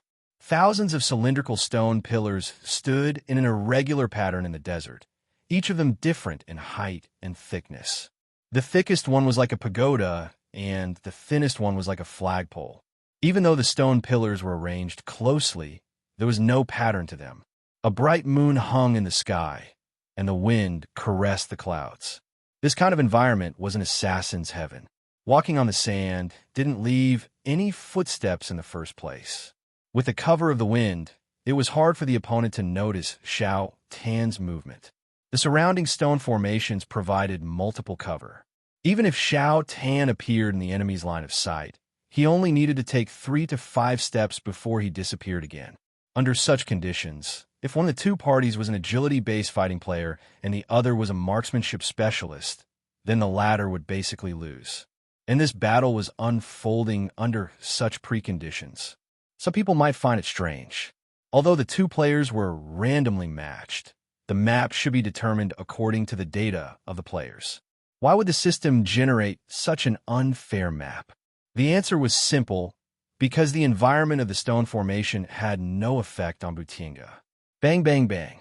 Accompanied by a continuous and dull sound, 2 swift shadows crossed each other and rushed over. Since the start of the scenario, this was the umpteenth time Xiao Tan had faced this kind of attack. He knew very well, even though the attack was not fast, it was powerful, and the angle was tricky. If he blocked it with his own power, he would lose a lot of life points. Therefore, he had to use a very awkward posture to evade it and keep moving. This is not going to work. Xiao Tan gasped for air, and he kept moving. Without realizing it, half of my life points have been depleted and 1/3 of my stamina points have been depleted. Now that I think about it, his long-range attack is very strange. Could it be a sorcery weapon? He was not wrong. At that moment, Butinga, who was standing on top of one of the giant stone pillars and controlling 2 boomerangs to attack from a very long distance, was indeed using a sorcery weapon. Item name, Thunder Boomerang item type. Sorcery weapon, quality, excellent, offense points, slightly strong attribute. Electricity, special effect 1. Fly back. Sense the user's position and fly back to the user's hand. Special effect 2. Hunt. Lock on a target and attack accurately. Special effect 3. Ultrasonic wave. Able to sense and avoid obstacles during return or pursuit if conditions permit. Special effect 4. Thunder. Release a powerful electric shock. Can only be used in melee combat. Thunder Boomerang will lose all special effects within 1 hour after usage. Note: in 1977, a tourist in Australia was accidentally hit in the back of the head by his own boomerang and died. In the end, his soul traveled to tens of thousands of years ago and became a Corys. They did not have a fixed residence and were scattered throughout Australia. Before the Europeans occupied Australia, the Corys had more than 500 tribes with a population of more than 750,000. From then on, he began a domineering journey where he had one lucky encounter after another. He swept across the continent and slaughtered gods and demons, becoming a legendary existence. Many years later, a weapon that he had once used reappeared somewhere in the multiverse, and that was the Thunder Boomerang. From the item's description, it could be seen that this thing would not be affected by the strange stone formation. With the help of the ultrasonic effect, the Thunder Boomerang could sense the existence of obstacles, just like a bat, and make appropriate acceleration and swerve in the air to bypass the obstacles and go straight for the target. Of course, this did not mean that the thunder boomerang was a weapon that would definitely hit its target. In the special effect, there was still the phrase, "if conditions permit." This meant that there were situations where conditions did not permit it. For example, if the obstacle was a wall that was 10 meters tall and the user was standing at the foot of the wall and throwing the boomerang at a 45-degree angle, that would be a situation where the conditions did not permit it. No matter how powerful the boomerang was, it was impossible for it to spin in the opposite direction as soon as it left the user's hand and fly up vertically, bypassing the wall from the top, and then descending diagonally to pursue the opponent. Generally speaking, the general direction and angle that the user of the thunder boomerang aimed at when throwing the boomerang could not be too outrageous, and there cannot be any particularly huge obstacles between the user and the target, such as something like a dam. This way, the advantage of the weapon could be brought into play. Right now, Xiao Tan was in a difficult situation because of this repeated accurate attack. 10 minutes ago, when the battle had just begun, Xiao Tan had also tried to get close to the opponent, but he had been forced back by the opponent's heavy firepower. At that time, Xiao Tan was not in a hurry. He was a very patient person, and he was able to maintain enough calmness under such circumstances. He thought, at worst, I'll drag it out into a protracted battle. I just need to rely on cover to deal with you, and you'll run out of bullets sooner or later. Unexpectedly, Buchinga's psionic weapon greeted him again and again. Therefore, Xiao Tan was caught between a rock and a hard place. If he forced himself to get close, there was a high chance that he would be turned into a sieve before he could even get close to the opponent's attack range. But if he wandered around, the opponent would not even care about him. In conclusion, Buchinga's tactic was to deal with all kinds of changes by sticking to the same spot and using long-range attacks to harass the opponent. This cycle repeated over and over again. Whether it was his life points or stamina points, Xiao Tan became the one who was being drained. TSK. If it weren't for the boomerangs, his crouching fighting style would have been judged as AF King a long time ago. Xiao Tan said gloomily as he dodged another round of boomerangs. What should I do? If Feng Bujue was there, he probably would have come up with more than 10 tactics that were even more shameless than the opponent's. But when it came to tactics, Xiao Tan was still in the state of following his instincts. Sometimes, when he had a flash of inspiration, he could do something shocking, but most of the time, he was not as resourceful as those tactical players. Wait a minute, even if this guy's attacks are automatic tracking, how did he lock onto my position in this pile of rocks? Finally, after 10 minutes of running for his life, Xiao Tan realized this problem that he should have thought of earlier. It was nighttime, and he was several hundred meters away from the opponent. He was surrounded by stone pillars. So how did the opponent manage to aim at him? Is it some kind of heat-sensing skill? Xiao Tan thought anxiously. It has been more than 10 minutes, and his attacks have not stopped. If it is an active skill, then how much energy would it consume? Could it be a passive ocular skill? He quickly rejected this speculation. No, a passive ocular skill would make it impossible to see things normally, so it shouldn't exist. Thud, thud, thud, another round of attacks.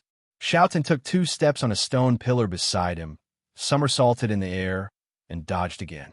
If it is not a skill, then it must be a piece of equipment. Xiao Tan thought to himself. It can't be a soul's eye. Even though he had heard Brother Ju and Sister Rain describe the concept of soul's eye before, he had never experienced it himself, so he did not know much about it. Furthermore, soul's eye was indeed very rare, but was not something that could be found everywhere. I didn't see anything on his face earlier, but facial equipment can be hidden, which means... Xiao Tan thought about this and leaped up. He chose a large stone pillar that was several meters in diameter, stepped on the vertical surface of the pillar, and ran around the pillar. After running a few rounds, he dodged and leaped onto another pillar beside him, and did the same thing. At the same time, Buchinga, who was standing at a high point several hundred meters away, actually stopped attacking. This was because a strange scene had appeared in his heat-sensing goggles. Near the originally clear hot spot, a blurry high-temperature area had appeared. It was like an orange fog, concealing the target's whereabouts. What is he doing? Butinga thought. Is he making a big fire? Thinking about this, he quickly changed the goggles to display mode and lifted it to his forehead to look with his naked eye. However, it was still pitch black in the distance. This was to be expected. The footprints left by Xiao Tan's flying Leakin's traces were burning with black flames. Butinga put on the thermal goggles again and realized that there were more and more areas of high temperature. On the other side, Xiao Tan saw that the opponent had stopped attacking for a while, and he knew that his method was working. He increased his speed and leaped between more pillars, leaving behind as many footprints as he could to increase the visual effect. What is going on? Butinga lost track of his opponent, and he panicked. His terror points rose. There is no fire, but the area of high temperature is getting bigger and bigger. It can't be that he's spraying his body fluid all over the place, right?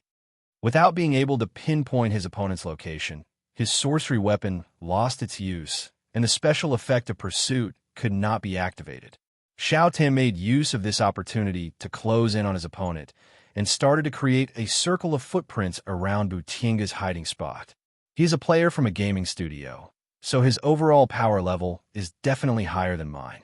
Even though his level is the same as mine, he has the advantage in terms of his equipment and skills. With more options, his teamwork will be better. After Xiao Tan escaped from the passive situation, he started to plan his attack. But he is not one of the top players on the combat stat ranking, so his power level should not be that much higher than mine. As long as I can find his weakness and create an advantage at a specific time and place, I have a good chance of winning. Is he coming? Butinga was not dumb. He saw that the area around him had turned into a high-temperature zone, and the area was getting smaller and smaller. Naturally, he knew that his opponent was at a very dangerous distance. Butinga removed the goggles. After all, he could see through the heat sensor. His surroundings were already covered in orange fog, so there was no point in wearing them anymore. Butinga used deep breaths to calm his emotions so that his trembling hands could stabilize. He and his sister, not a scaredy cat, were polar opposites. His sister was a tough woman, and his personality, to put it more elegantly, was a coward. To put it more simply, he was a sissy. The reason Butinga chose to specialize in marksmanship was because he wanted to avoid direct physical combat. He had entered the game during the closed beta, and at the time, there were no sorcery or summoning specializations to choose from. He had been treated like a human punching bag by his sister since he was young, and physical combat had left a strong psychological trauma in him. From his fixed position, it was not hard to see that the kid style was to not give others the chance to get close. TSS. Suddenly, two soft sounds came from Butinga's left.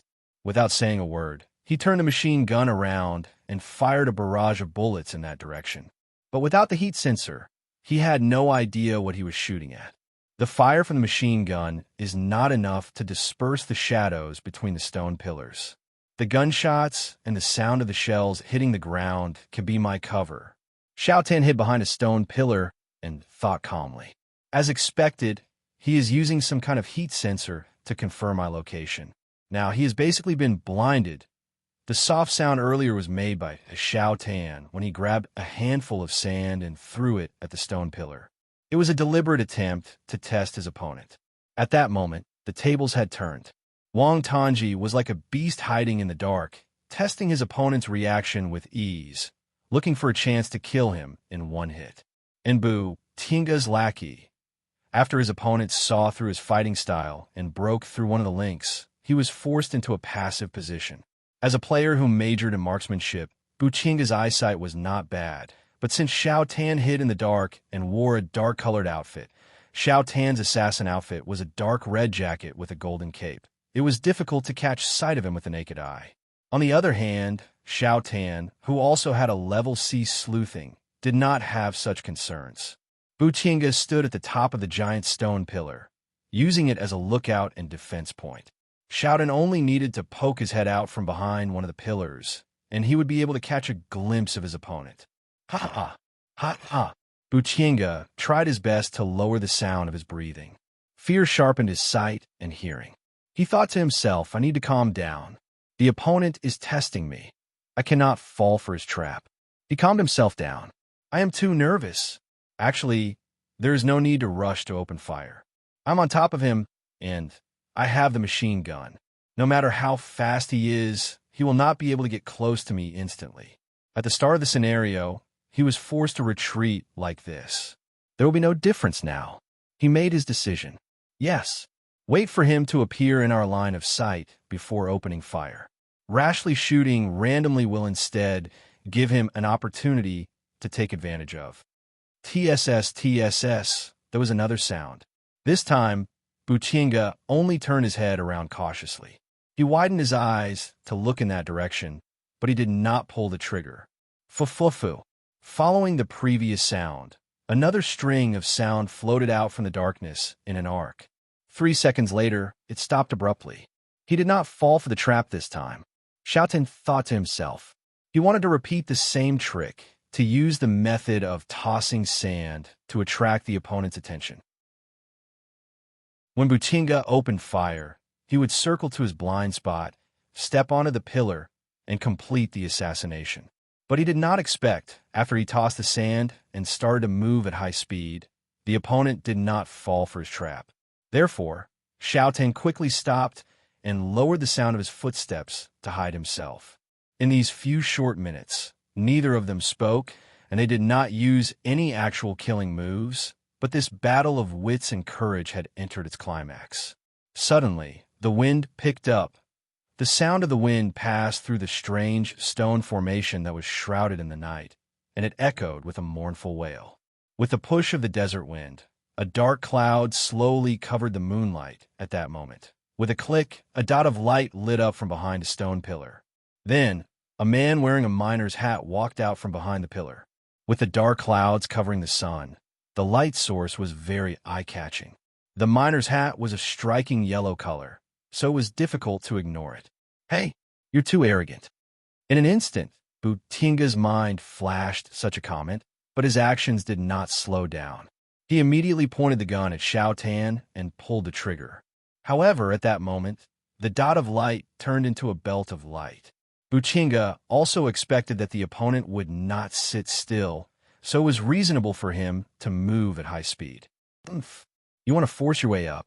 Can you be faster than a bullet? Of course, Xiaotan could not be faster than a bullet, at least not for now. But he did not need to be faster than a bullet. He just needed to be fast enough to deceive the opponent's eyes. The gun was fired, and the concentrated fire of the machine gun poured down.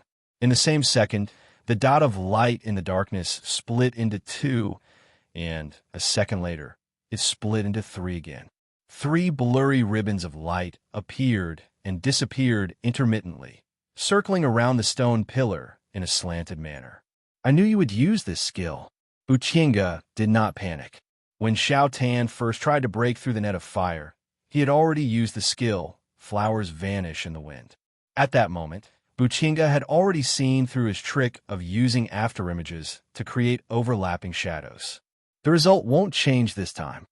Buchinga adjusted the barrel of the machine gun slightly and increased the coverage of the bullet. It covered the 3 shadows within the net of fire. Last time, he had used the same method to push Xiaotan back and had shaved off quite a bit of life points. But this time, something that confused him happened. 1, 2, 3.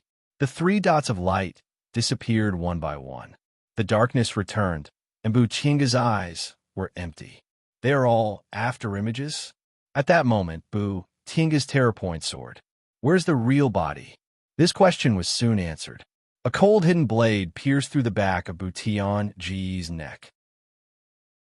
It pierced through his cervical vertebra and came out from his throat. The blood that gushed out formed a blood mist in the air and dispersed with the wind. 10 seconds earlier, Xiaotan ignored the exhaustion of his life points and purposely turned on the light on the miner's hat. Using his afterimage skill, he forced his way up the stone pillar. When he reached a certain height, he left behind 3 afterimages. At the same time, he reached out to turn off the light on the miner's hat. Then, he curled his body and used shadow of the devil bat at the stone pillar before him. Using the skill's effect, he instantly appeared on the other side of the stone pillar. Therefore, he successfully disappeared from his opponent's sight. 3 seconds later, under the cover of gunfire, Xiao Tan had sneaked behind Buqianga and claimed his 9th victory. Chapter 421. May 2nd, 1 in the afternoon. City S. Ruoyun Pavilion. This was a gallery located in the east of the city. In addition to exhibitions, it also handled art appraisals, auctions, and other related businesses. On this day, a young man in a black casual suit came to Ruoyun Pavilion.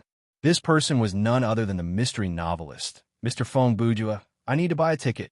After Feng Bujua paid for the ticket and entered the gallery, he grumbled to himself. Even though I had a bad feeling about this before I left the house, the ticket price of 180 is already more expensive than most movies. Speaking of which, normally, no one would arrange their first meeting at an art gallery. Brother Ju and Passing Rain agreed to meet at 1:10 a.m. As a man, he naturally arrived a little early. Since I'm already here, I might as well look around. Standing there like this is indeed quite suspicious. In this short period of time, the security bro has already glanced at me several times, intentionally or unintentionally. Feng Bujua, that kind of gaze is either suspicious or trying to strike up a conversation. I have to do something quickly. He put his hands in his pockets and walked inside as if nothing had happened. Then he stopped in front of a rather wide painting. Okay, no one is paying attention to me anymore. It's actually quite simple. I just have to pretend to look at the painting. As long as I'm in step with the others, I won't be. Do you like his works too? A strange voice suddenly came from beside him. Brother Ju saw an uncle in a woolen sweater from the corner of his eyes. He looked to be in his 40s and looked quite kind. Hey, who is he? Who are you, uncle? Feng Bujua didn't expect that someone would strike up a conversation with him. He repeatedly complained in his heart, but on the surface, he still stuttered and replied, it's okay. His works are very good. There hasn't been such a daring artist in Russia for a long time. The uncle continued with interest. Oh, so this is the work of a Russian artist. In any case, he is either a coward or a chauffeur. Brother Ju quickly moved his eyes to the LCD screen next to the painting. He glanced at the description of the work and said, Impressionist. Everyone will have a different opinion when they look at it. That's true, the uncle said. Young man, what do you think this painting is trying to express? This means that this driver is either drunk or colorblind to the point that he can't see the traffic lights clearly. Something like this. If you give me $180, I could draw 10 of them for you. Just throw Arthas into the paint and let it roll around on the drawing paper, and you'll get the job done. Maybe he's trying to say that the damage caused by alcohol and marijuana is irreversible. Feng Bujua couldn't help but complain. The uncle was stunned for 2 seconds before laughing out loud. Ha ha. Then he laughed for a whole minute. Hey, isn't that funny? Even if you get the joke, you don't have to laugh to this extent. So many people are looking over here. Speaking of which, should I leave this guy behind and leave quietly? Security, you guys are choosing to ignore him at this time. You should at least come over and say something like, please don't make a scene. Of course, the security guards wouldn't come over, because this uncle was the owner of Ruoyun Pavilion. His name was Li Feng, and he was a low-key businessman. In addition, he was also Ruoyu's father. Why are you guys talking together? Suddenly, like Rain's voice came from behind Brother Ju. Feng Bujua heard and turned around. It was the first time he saw Ruoyu in the real world. Brother Ju didn't expect, like Rain's real appearance, to be more beautiful than her in-game appearance. It could be said that her skin was as white as snow. Her face was handsome. Her beautiful eyes were full of hope, and she was lovely and moving. Her figure was even more graceful, and she was naturally beautiful. However, her temperament was still the same. There was a faint coldness that made it difficult for people to get close to her.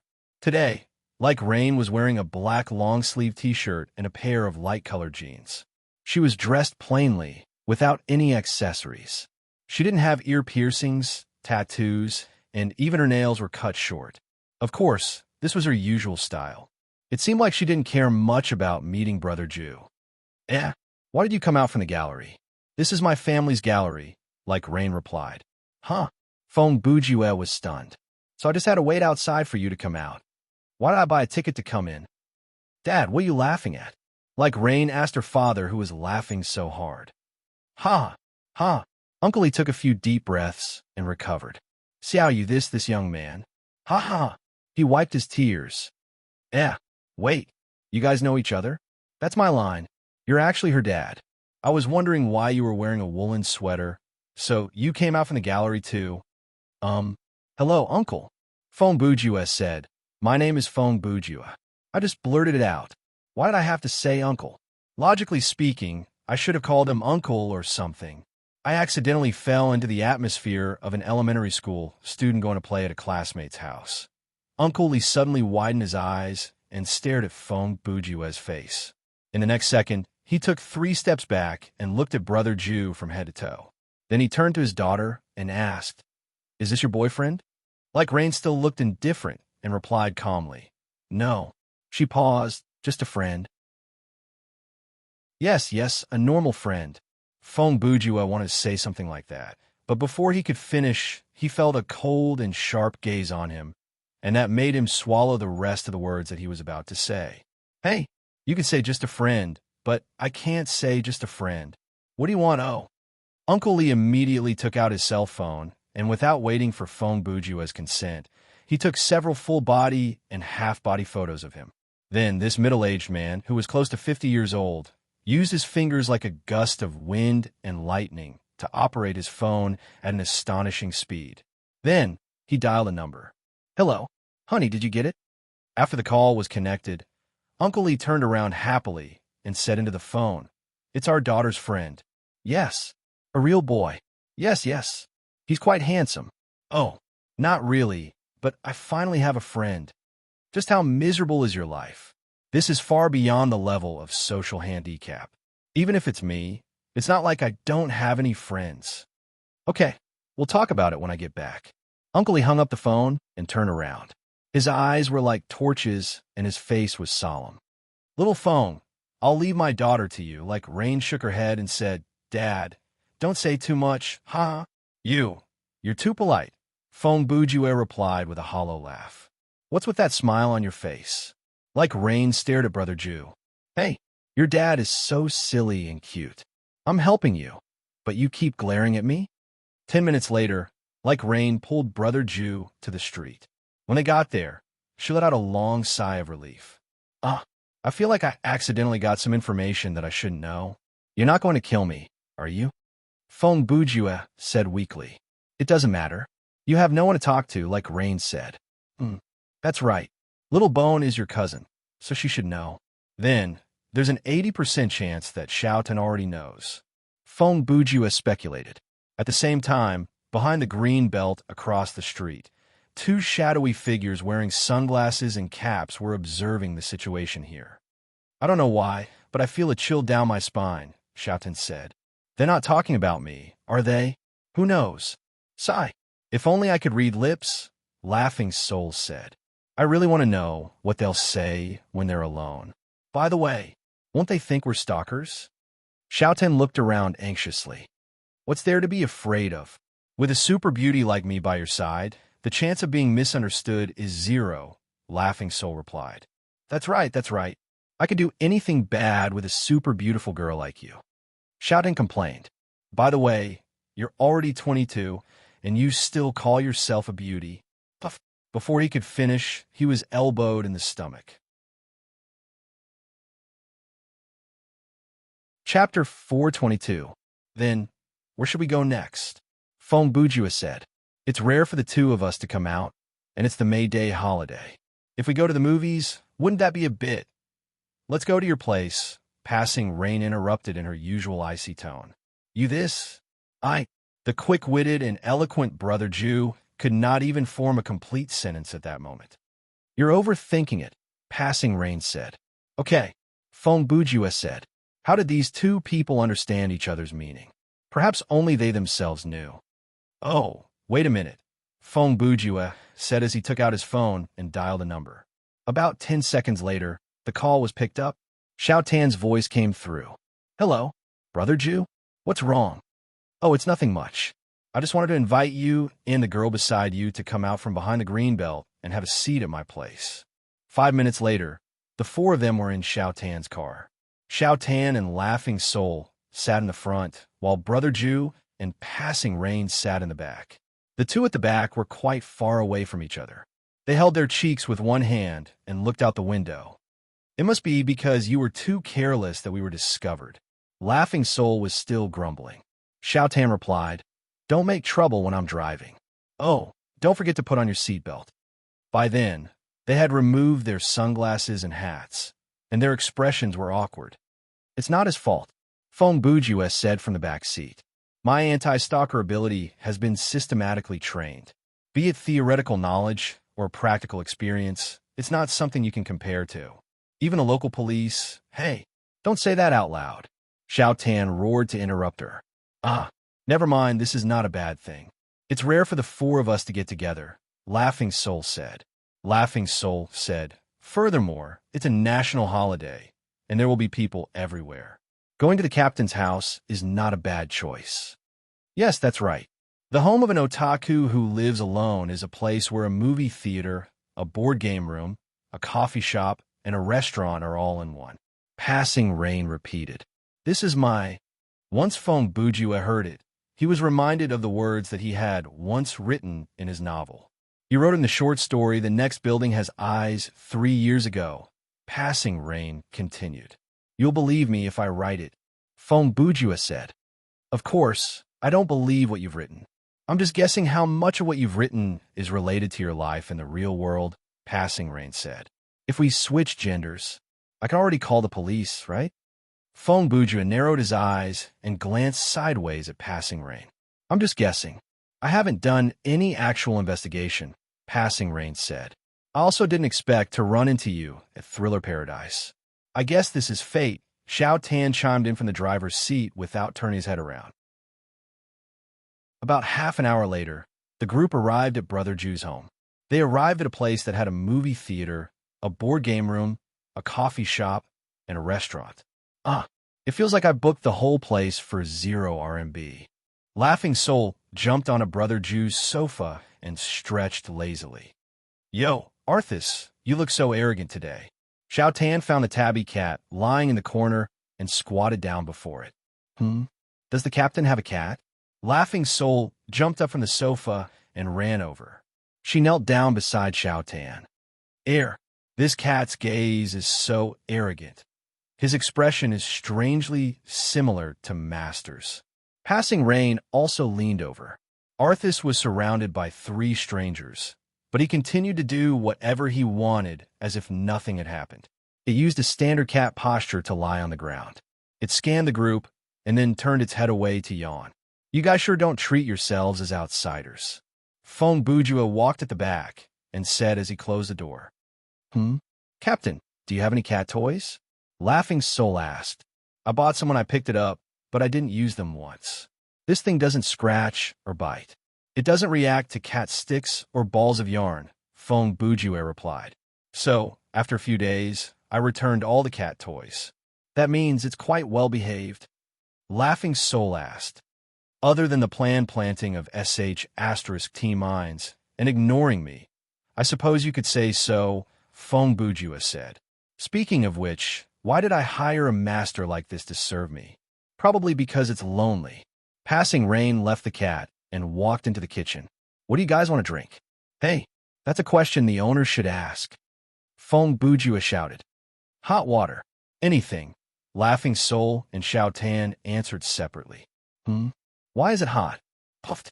Xiao Tan was about to ask when he was elbowed. "I can already imagine your married life," Feng Bujue said coldly. At that moment, Passing Rain, who was standing beside the fridge, frowned and turned to ask Brother Jew, "Why would there be underwear in your fridge?" Feng Bujue was not embarrassed at all. In fact, he replied in a serious tone, "Once it goes through ice, it won't be able to go back through the warm ones. So, the reason is because it's comfortable?" Passing Rain asked. Her cheeks blushed, and then her eyes return to the fridge. And they're all flat. Hey, what's with this sense of dissonance? Isn't this a reversal of roles? Normally, it should be me who's trying to find out the color of your underwear, Feng Bujua said. How is that normal? Xiao Tan chimed in. It's just the degree of insanity that's different. That afternoon, the four chatted happily and had a lot of fun. The soundproofing of the building was good, and Feng Bujua lived on the top floor. It didn't matter how loud they were when playing board games, as long as they didn't stomp their feet on the floor. Brother Ju's house was indeed equipped with all kinds of entertainment facilities. In addition to the ones Passing Rain mentioned, Feng Bujua's video game collection spanned across all kinds of platforms, and there were plenty of cartridges. At his house, you could play all kinds of mainstream games from the 90s to the 2050s. At around 5 o'clock, while Feng Bujua was cooking alone in the kitchen, the other three watched Brother Ju's I Am a Writer video. Even though that episode had already been broadcasted on TV, and Passing Rain had secretly recorded it, she still watched this version very carefully. The dinner after that was naturally very sumptuous. Feng Bujua's cooking skills made the two girls blush with shame. Of course, the things he did when he was cooking made them blush with shame. After dinner, the group had no intention of leaving. Therefore, with Laughing Soul's suggestion, they used Brother Ju's rather luxurious home theater to sing karaoke, but it was mostly Xiao Tan and Laughing Soul who sang. These two rich heirs could be considered handsome and beautiful, and their voices were not bad either. Honestly speaking, if they joined a talent show, they could easily get into the top 20. Feng Bujua was in high spirits that day, and he sang What's the Meaning of Love. Actually, a person's life is not that bad. Occasionally, there will be some sadness, but I don't think others will notice. Even if loneliness makes me sad, I will try to make myself look on the bright side. In many ways, he seemed to be replying to Passing Rain's earlier statement. Perhaps it's because of loneliness. At 9 o'clock that night, the three of them bade farewell. The heavy responsibility of sending the two girls home fell on Xiao Tan's shoulders. After sending his friends away, Feng Bujua was left alone in the empty house. There was still a pile of greasy dishes to clean in the sink, and it was time to change Arthur's litter. When Passing Rain checked his computer earlier, she had deleted quite a number of valuable video files, and they needed to be recovered. But Feng Bujua only sat on the sofa, turned off all the lights in the room, and closed his eyes silently. It was as if he wanted to bring this memory into his mind, seal it in a delicate box, label it with a happy label, and store it forever. Feng Bujua was a pessimist. He had considered that, perhaps one day, the shadow in his mind would not only take away his fear, it would also take away his intelligence, and even his life. If that day really came, at least he could spend the last few days of his life reminiscing and wandering in his mind. Chapter 423. Time passed quickly, and at midnight on the 16th of May, the preliminaries for the tournament for the best officially ended. The Battle of the Bug had ended. The 16th of May was the resting day for the competition, and the players were given a day to rest. On the morning of the 17th, the Battle of the Cocoon would begin. Starting from the semifinals, the competition would be conducted in the server in sleeping mode from 1 a.m. to 2 a.m. When the competition started, the players who were not waiting in the login lobby would be considered to have forfeited. Every match in the Battle of the Cocoon would be broadcasted live. Players could watch any match through the screen in the login lobby or the conference room. Players who liked to watch the competition could go to the big screen in the market. The main screen would choose a relatively popular match to broadcast, and there would be two commentators from the gaming company to provide commentary and commentary. Xiao Tan's result in the preliminaries was not bad, but he did not manage to win all 50 matches. Even though he had won 9 consecutive matches and defeated professional players like Buchinga, as Brother Ju had analyzed, it was inevitable that he would run into players who could counter him. In the end, Xiao Tan's result was 42 wins and 8 losses. In any case, based on Feng Bujua's theory, this result was enough to qualify for the tournament. Since Xiao Tan had to work overtime for a week starting from the 8th of May, he finished all the preliminaries on the 7th. During that week of overtime, he only played 1 or 2 scenarios in sleeping mode and did not log in during the day. In these 7 days, Brother Jew, Passing Rain, and Laughing Soul would often queue together for team missions. If they had friends online, they would call them to reduce the chance of running into strangers. After all, Brother Jew was now a celebrity, and strangers would ask him all sorts of questions. It was worth mentioning that while the tournament for the best was in full swing, the Dream Company had silently released their second game, Crazy Thoughts. Of course, this was just a trial version. Currently, the players could only play practice mode with opponents simulated by the Photon computer. This was a car battle game. The player played the role of a commander with a dual plate on his arm. He led his deck commander and commanded the monsters, traps, magic, and so on transform from cards to battle. The game could be entered directly from the login lobby. After lying down in the gaming hub and completing the nerve connection, one only needed to select Welcome to the game login lobby. The following are all the games provided by the Dream Company. Please select the login option. For this step, one only needed to select Crazy Thoughts. When Fong Bujues said that the Dream Company was ambitious, he was right. The gaming hub and gaming helmet that Dream Incorporated came up with were unique, and the games that they came up with were exclusive to their own hardware. Imagine if one day, the Dream Company's gaming hub and the Dream Company, the Dream Company's Dream Company, and the Dream Company, the Dream Company's hardware to compete. May 16th, 5 o'clock p.m. The 3,000 people who successfully entered the Battle of the Cocoon were officially announced on the official website. In fact, as early as an hour ago, every finalist had already received an email in their mailbox informing them of their advancement, and it had even been marked in red. The system voice would also give a detailed notification when they last logged in.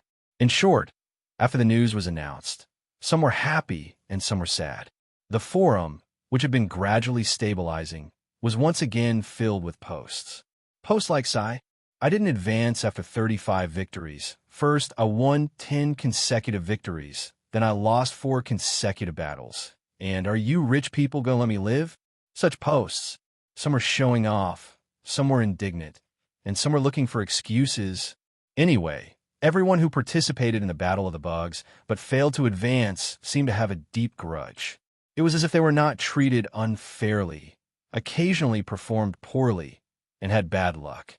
However, as the devil, Mr. Simon, once said, victory is victory. Losers were nothing more than that. Winners were strong. The rules of the preliminaries were quite reasonable. Most of the truly strong players had advanced. If they did not advance, they could only blame themselves for not being strong enough. Looking for excuses would not change anything.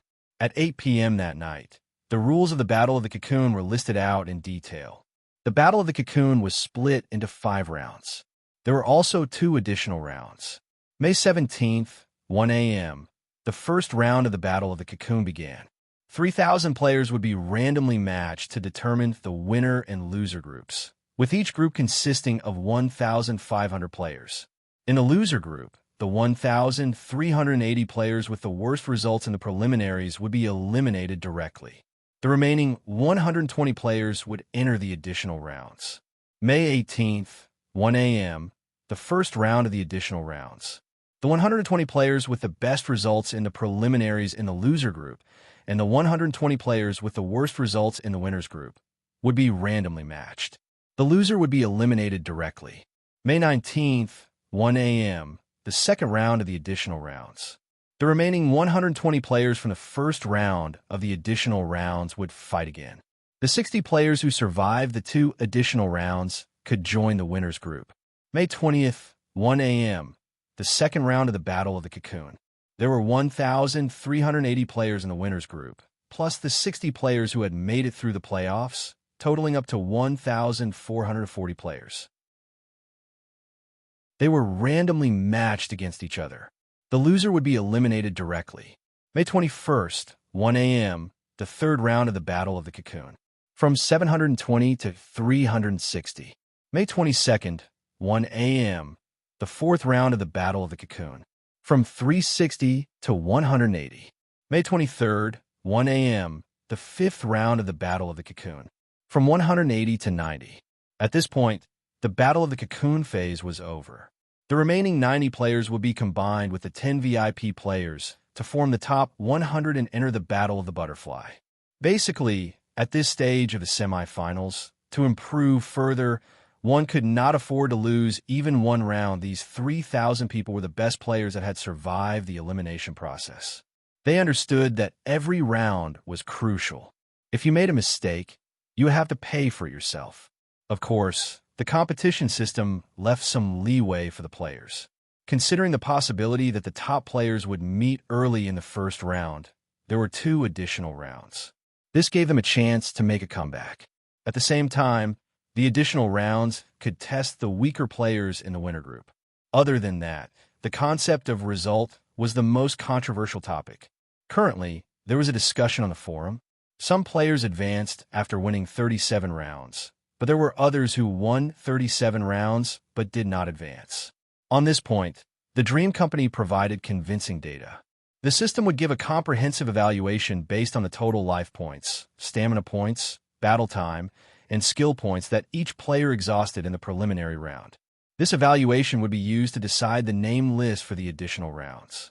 This was the basis for judging which player had the better result when they had the same number of wins. May 17th, 1 a.m. Xiaotan logged into the game in sleeping mode. With a nervous heart, he prepared for his first battle of the Cocoon. If the preliminary round gave off the same feeling as a normal 1v1 killing game, then this semifinal would be different. This would be broadcasted live. If the opponent was a famous player, then this battle might even be shown on the main screen of the market. Then, with the commentary of the commentator, it would be watched by hundreds of thousands of people. Xiaotan had been keeping a low profile since he was young. He had not shown himself in public, so it was natural for him to be nervous. However, these psychological stage fright reactions would be quickly ignored when the real fight began. After all, the players would not be able to see the audience or hear the commentary inside the scenario. Even if they were picked and shown on the main screen, they would not know. For the players, they only needed to focus on the battle itself. Important reminder, the first round of the Battle of the Cocoon is about to begin. Please be prepared in the game time, 10 minutes, because once the countdown ends, you will be teleported out. The system announcement announced at 12:50 a.m. After the announcement ended, Xiaotan opened the game menu, and he could see the countdown at the top right corner. Chapter 424. During the first half of May, other than competing, Xiaotan did not have much time to train in the day, and he did not train that hard at night either. His level had become the lowest in Underworld Frontline. Currently, the highest level player in the guild was still Feng Bujue. Even though he had wasted a lot of EXP to feed the magical disintegrator, he had still reached level 37. That was the benefit of having more free time. Due to his hard work last month, he had successfully handed in his draft, so he had plenty of time to play the game. The second highest level player was Passing Rain, level 36. There was no need to talk about her ability, and her clearance rate was not low. Furthermore, she would occasionally use double EXP booster cards. Laughing Soul was the same level as Xiaotan, 35. However, Laughing Soul had been online more recently, so she had a huge advantage in terms of EXP. She was close to level 36. Xiaotan still needed almost 2 million EXP to level up. In the Battle of the Cocoon, where there were many strong players, LV35 did not have much of an advantage. The players who were able to enter the semifinals after half a month were basically all above level 35. There were players above level 38, but there were very few of them. Of course, Thriller Paradise was not a game where you could tell who was stronger from level alone. Mastery, title, skill, equipment, strategy, technique, improvisation, and so on, there were many factors that could influence the outcome of a match. Before the semifinals, let's take a look at Xiaotan's current attributes. ID, Wang Tanji, level 35 title. Wind Demon, title ability. Wine Demon's mark EXP. 1580000350000. Skill points, 10,100. Game coins. 3765000 mastery. General ability C. Workmanship D. Sleuthing C. Fighting B. Marksmanship D.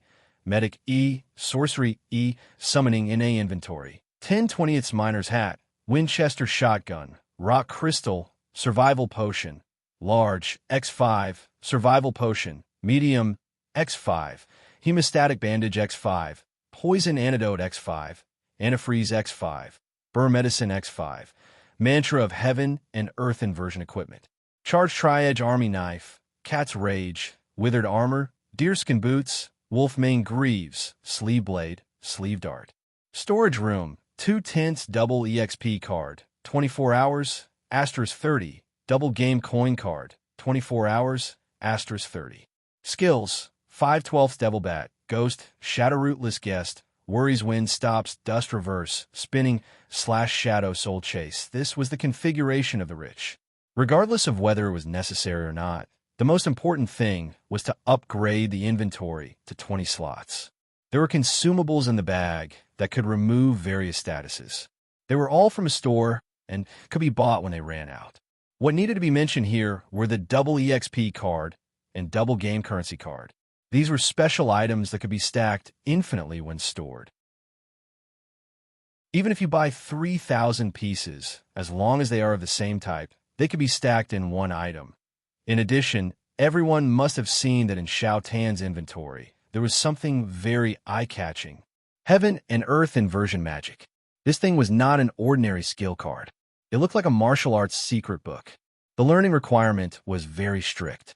It required a fighting mastery level B, sorcery mastery level C, and the character had to be above level 30.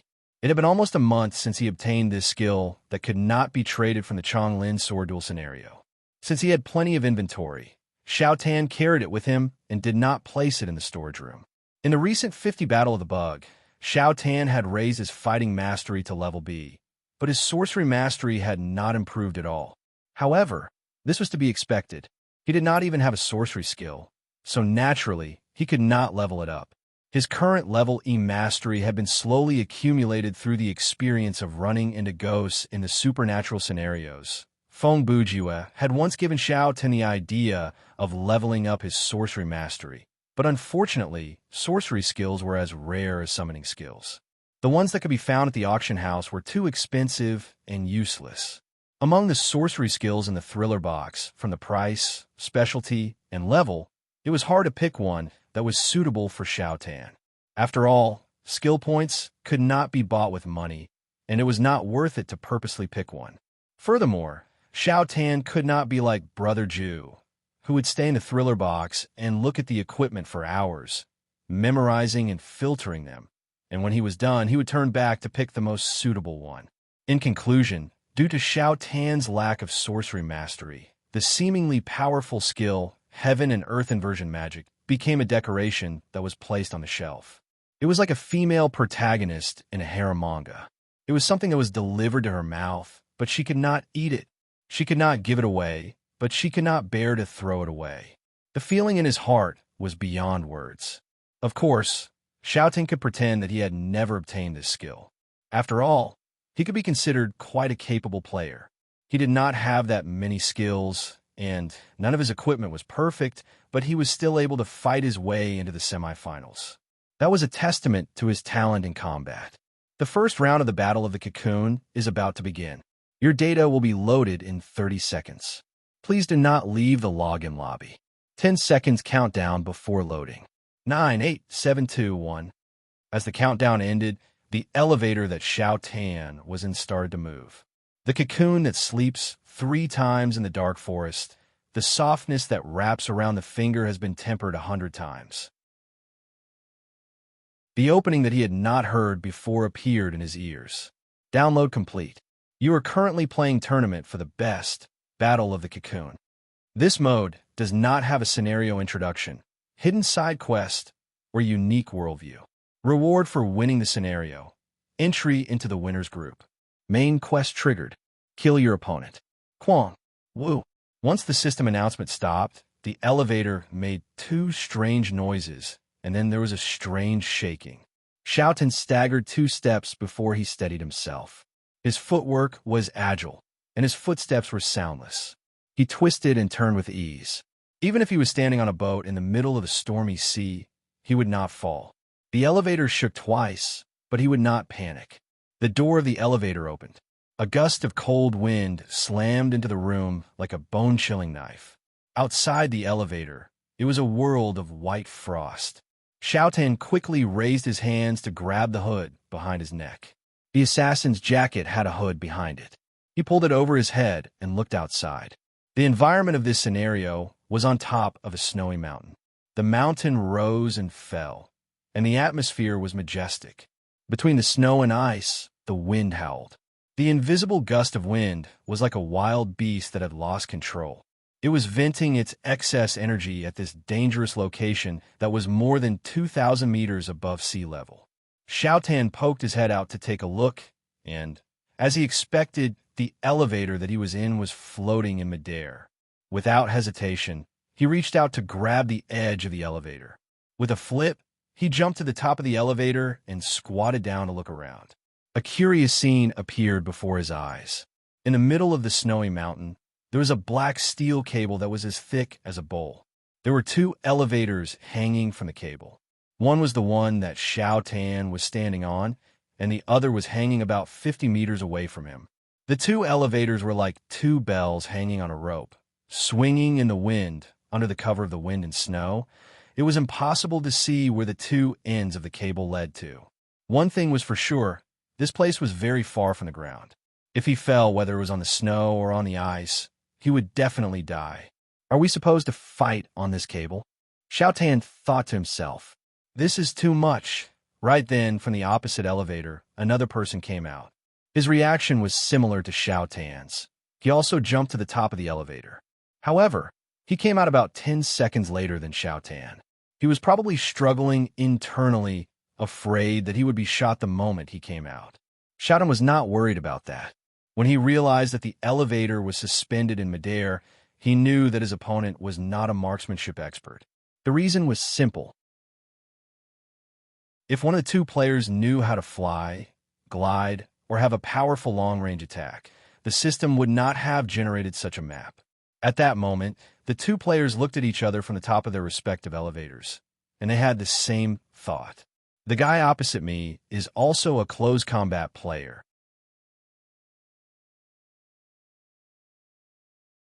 Chapter 425. In this battle, Xiaotan's opponent was indeed a player who specialized in fighting. His ID was Southern Fist, Northern Kick Chinibyu Syndrome. The man looked to be in his 20s. He had a ponytail and was wearing a blue kung fu robe. There was no guild emblem on the robe. Overall, this person's appearance was quite a bit like a Lone Ranger, but his nickname exposed his true nature of being a Lone Ranger. Based on the opponent's stance, he is probably like me, without any long-ranged attacks, Southern Fist, Northern Kick Chinibyu Syndrome thought.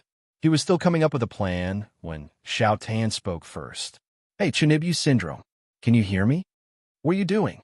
Chinibyu Syndrome roared back in a similar voice. Even though the distance between the 2 was not that far, due to the howling wind, they could only yell. You don't have any long-ranged attacks, right? Xiaotan asked. Chinibyu Syndrome hesitated. What does that have to do with you? Being asked that in the middle of a battle, how could he answer? Definitely not. Xiaotan roared. I don't have any either. Hey, isn't this guy being a bit too friendly? Chinibyu Syndrome complained internally. Then he shouted, So what if I don't have any? Then how about we fight on a rope? Xiaotan asked again. When Chinibyu Syndrome heard that, he was stunned. Several seconds later, he replied, Are you crazy? Of course not. Xiaotan replied. F***CK, this guy is serious. Chinibyu Syndrome mumbled to himself. He lifted his eyes to look at the rope that was hanging in midair. Fight while standing on it. He shook his head and immediately chased that thought out of his mind. Even though I have confidence that I can stand or run on it, to fight while standing there, and in such a strong wind, that's a bit too much. Stop joking.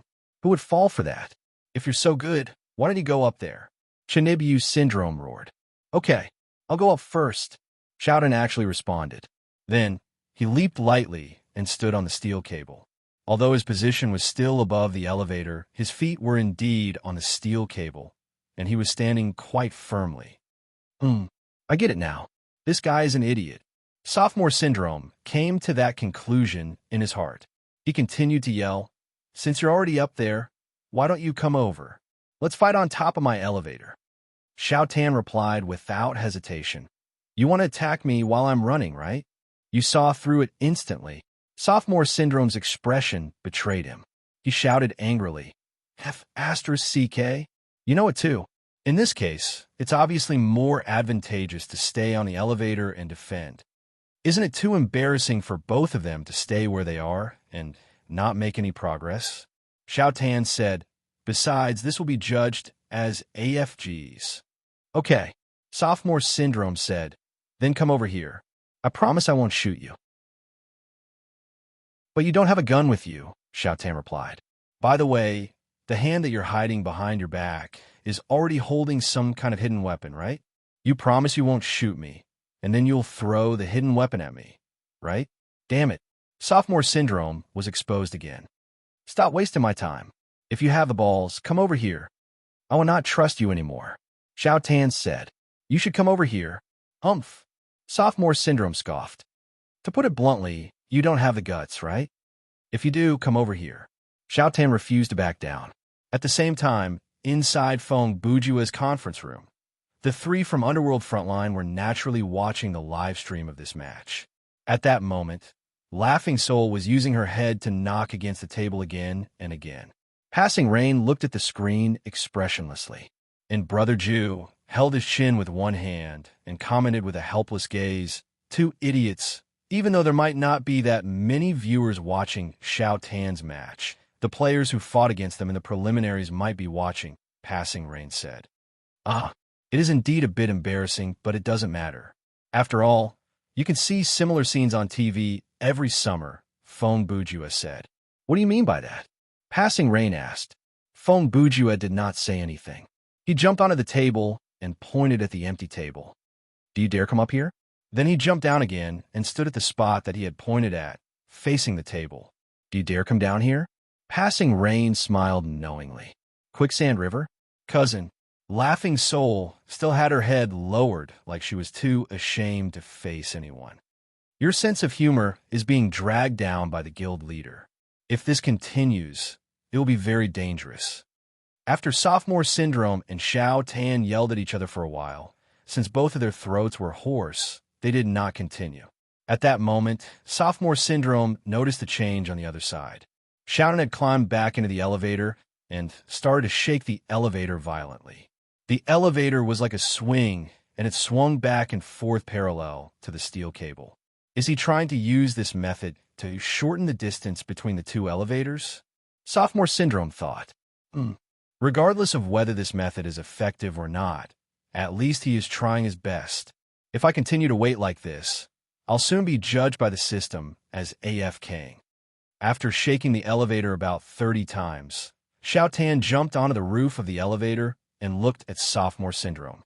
"Hey, am I getting closer to you?"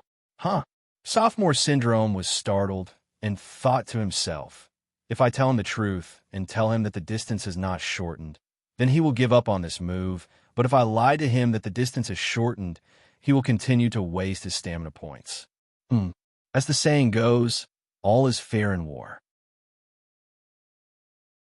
After a few seconds of internal struggle, Sophomore Syndrome replied, "It seems to have shortened a little." Hearing that, Xiao Tan returned to the elevator and continued to swing. "Humph. Even though I feel a bit guilty, a competition is still a competition. You can only blame yourself for being too naive." Sophomore Syndrome thought to himself, "When you have exhausted more than half of your stamina points and are unable to use any powerful skills, I will charge at you from the steel cable. By then, even if I take a few mid-range attacks from you, it will be fine. As long as it evolves into a close-range battle, I will win." Wait a minute. Sophomore Syndrome repeated his plan in his heart, and then he thought of something. "Hey, isn't this the perfect time to get closer? This guy's inside the elevator, so he can't see me." "That's right. The two elevators that were hanging from the steel cable were in a back-to-back state. The doors of the two elevators were facing the opposite side of the steel cable. Therefore, Xiao Tan, who had returned to the elevator, would not be able to see what sophomore syndrome was doing. I knew it. Idiocy is contagious. Sophomore syndrome grumbled as he climbed up the steel cable. I was almost disrupted by his actions. He stood on the steel cable and prepared to charge toward Xiao Tan's elevator. I should use this chance to run over and break the large lock on the top of his elevator. Then he'll be done for. With that thought in mind, sophomore syndrome prepared to make his move. But he was suddenly reminded of something, and he stopped. Even though I don't want to admit it, didn't he see through my plan earlier? Sophomore syndrome started another internal struggle. What if this guy is pretending to be dumb to lure me over? He mumbled. Perhaps, even if he stays inside the elevator, he can grasp my movement. Once I reach the middle of the steel cable, he will jump out from the elevator and ambush me. Just as he was thinking, Xiao Tan exited the elevator again. He jumped on the steel cable and gasped for air. Hey, how come it doesn't feel like we've closed the distance? Sophomore syndrome's train of thought was pulled back. He hesitated for a few seconds before replying. That's probably just your imagination.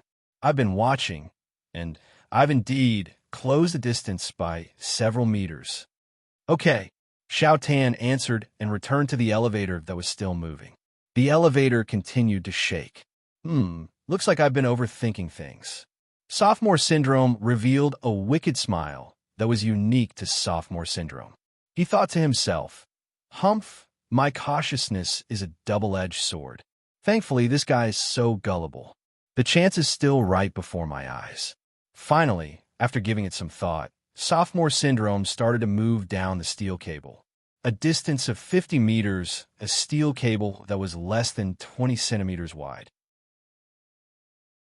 For a player who was above level 30 and had decent movement skills, it wasn't a difficult obstacle to overcome.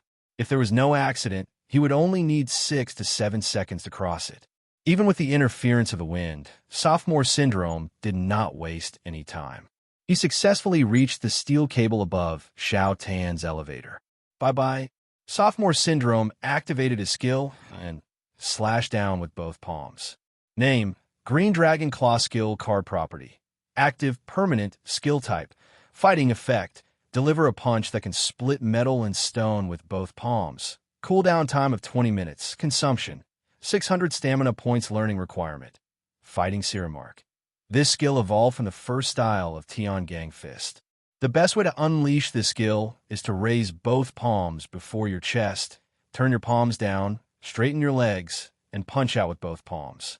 At that moment, sophomore syndrome used the skill's standard posture to activate this skill. His palms slammed together and clamped down on the hook at the top of the elevator. This would ensure that the steel cable would not break and the elevator would fall. His plan was not bad, but just as sophomore syndrome made his move, the side of the swaying elevator door formed an upward angle of 45 degrees. Xiao Tan, who was inside the elevator, was gripping the handrail by the wall and exerting his strength. Suddenly, there was a great tremor from the top. At that moment, there was no time to think. The only thing that could save Xiao Tan was instinct. His instinct told him to jump out from the door and grab onto the steel cable. Therefore, 3 seconds later, Xiao Tan's elevator fell into the abyss. And on the steel cable above the elevator, there were 2 figures standing.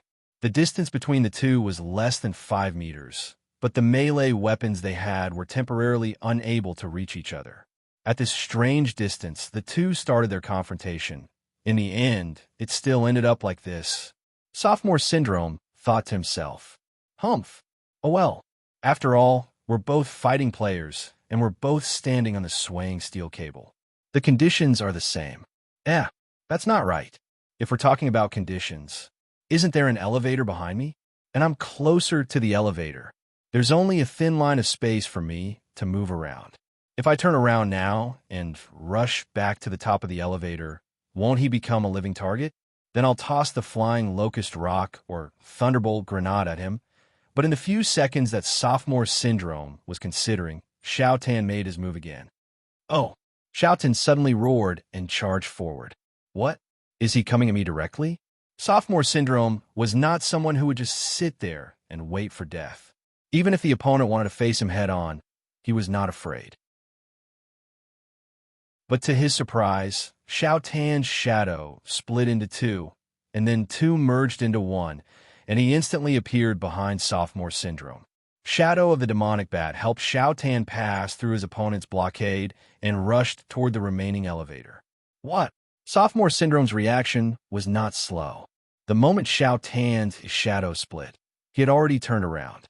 If Xiaotan chose to turn around after passing through his opponent, he would probably be blocked. Thankfully, Xiaotan understood that the chance of killing a fighter in one hit was very small. Therefore, he did not stop but continued to charge forward with the help of the skill. *T. Sophomore Syndrome soon realized what the opponent was trying to do, and he gave chase. But Xiaotan had moved earlier than him. His speed and position were much faster, so naturally, he was the first to reach the top of the elevator and stood still. How despicable! You use this kind of to confuse me and make me think that you're going to attack me, but in reality, you're going to move behind me to take up the advantageous terrain. Sophomore Syndrome stopped in his tracks, because if he moved forward now, he would be faced with a direct shot from the Winchester shotgun, and he would not be able to dodge it. These words come out of the mouth of someone with the nickname Southern Fist Northern Kick Chinibu Syndrome. It does not sound convincing at all. Xiaotan aimed a shotgun with a serious expression. In the current situation, the tactical value of the shotgun was infinitely magnified. Sophomore Syndrome, who was on the rope, no matter which way he chose to approach, he would definitely be shot. On the rope, there was limited space to stand on, and there was no space for Sophomore Syndrome to dodge. As long as he was within a certain distance, some of the scattered bullets would hit his body. Even though the power of these bullets was not enough to kill him, the force of the bullets was enough to shift his body and make him fall into the abyss. Isn't this a good fight? Feng Bujue said as he looked at the image on the conference table. I think he was just lucky, laughing Soul added. If when the hook broke, the door was facing downward, wouldn't he could have returned to the rope. Feng Bujue interrupted her. He could have jumped out of the elevator door, kicked off the falling elevator, and leaped upward. It wouldn't have mattered whether or not he was able to grab the rope. As long as he jumped higher than the rope, he could have adjusted himself in the air. He paused. Of course, it is not wrong to say that he was just lucky. In that situation, if the opponent reacted fast enough, they would have attacked. In comparison, the risk factor would have been higher. I'm curious, if you were the one fighting in this semi-final, how would you deal with it? Passing Rain asked. Feng Bujue smiled. With me around, the system wouldn't have generated such a map. I would have used Jeppo to fly into the air and used 2 Rankyaku to cut down the rope, and the result would have been decided in 10 seconds. Passing Rain sighed. Looks like the system did send you directly into the Battle of the Butterfly to protect the other players. Maintaining balance on this rope is more tiring than I thought. After facing off against Xiaotan for a few minutes, Sophomore Syndrome thought to himself. In comparison, even though he needs to free his hands to hold the gun, he has a flat surface to stand on. His situation is much better than mine. He gave a long sigh. Am I going to be pushed into the playoff round? I, who carry the power of light, have torn shackles. Prayers that can't be delivered. The glory of the past is gone. At this moment, as if it resonates with the steps of despair, the powerful and extraordinary power of darkness that is hidden in my body has awakened. After defeating the opponent in front of me, I'm going to seal my rampaging left hand. Such a development. I don't think it's possible for it to happen. Looks like this Sophomore Syndrome also knows that the chance of this coming true is close to 0. Losing in a map like this, you must be unwilling to admit defeat, right? Xiaotan suddenly said. Actually, I didn't have that much fun. No, I didn't even fight. As he said that, he put the gun down. What? Sophomore Syndrome gasped. Once the words left his lips, he knew something was wrong. Oh no, I accidentally said something that the antagonist used before they were killed. I think since this competition is called Tournament for the Best, every participant should at least have the understanding that I'm stronger than my opponent. Xiao Tan said seriously. I can use the safe method to stand here and fight you until the end. When your stamina is depleted, you'll naturally fall into the abyss. He changed the topic. But I don't want to win like that. Xiao Tan paused for a few seconds before adding, do you still remember my initial suggestion? Sophomore Syndrome answered woodenly, to decide the winner on this rope. That's right, Xiao Tan said as he jumped onto the rope from the top of the elevator. He used the barrel of the shotgun to press against the hook of the elevator and snapped it with one shot. If I said that earlier, you might have hesitated. But now, there's no turning back for you. As the elevator fell, Sophomore Syndrome's terror points started to rise. He was not afraid of the situation before him, but the presence of the man before him. I think I can win. Xiao Tan put the shotgun away, and the tri-edge bayonet was charged. I know. I can win. Instantly, the black fire left behind by the winged owl burned on the rope. Xiao Tan jumped at the bottom of the rope, hanging upside down. In the space between heaven and earth, a murderous intent bloomed. Shadow Soul Chaser whistled through the air.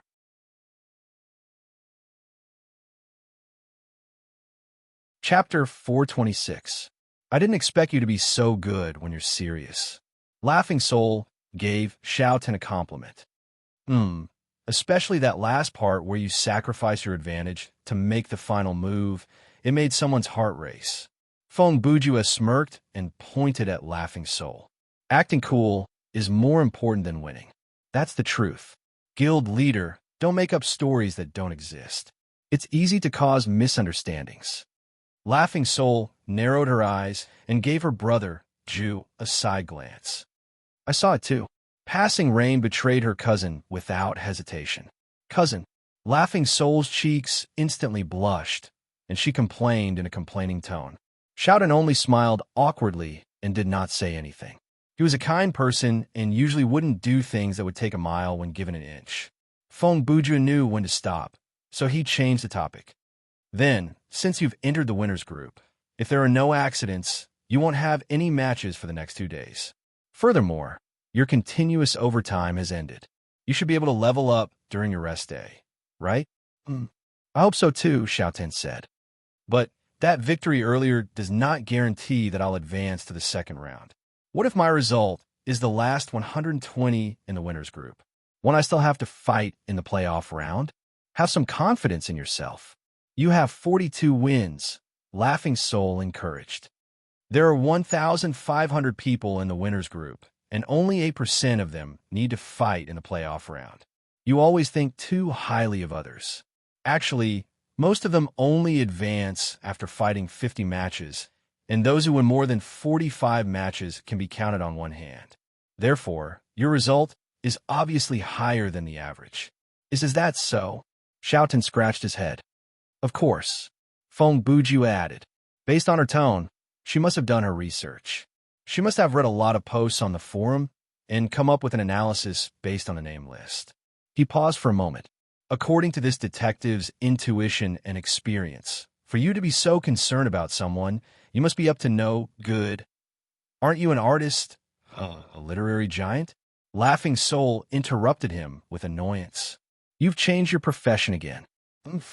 When necessary, I can become all kinds of people and do all kinds of things. Feng Bujua replied arrogantly, I have a lot of hidden identities. A few hours ago, I saved Earth from the clutches of the Martians. You only ate some octopus after dinner. Xiao Tan knew him best. It was obvious that Brother Ju had used this trick more than once. Feng Bujua pursed his lips and changed the topic. Well, it's getting late. Let's go queue up for a party dungeon. If we want to go further in the tournament for the best, Xiao Tan's sorcery level needs to be improved. TSK, don't you care about Xiao Tan too? You're always making fun of me. Laughing Soul grumbled softly. Xiao Tan was closest to her, so he heard her clearly. He leaned in to whisper into her ear, well, there should be something. Laughing Soul rolled her eyes at him. What is there? Xiao Tan chuckled, but did not answer. Do you believe that I'll log off now, drive to your house in 15 minutes, break down the door, pull you out of the gaming hub, and suffocate you with a pillow? Laughing Soul said the whole sentence in one breath. Okay, no. Xiao Tan still gave in to her. Fine.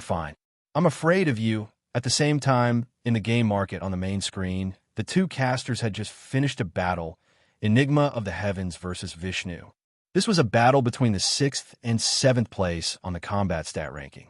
In the end, Enigma of the Heavens successfully defeated the number 2 character of Brahman and sent Vishnu into the playoffs.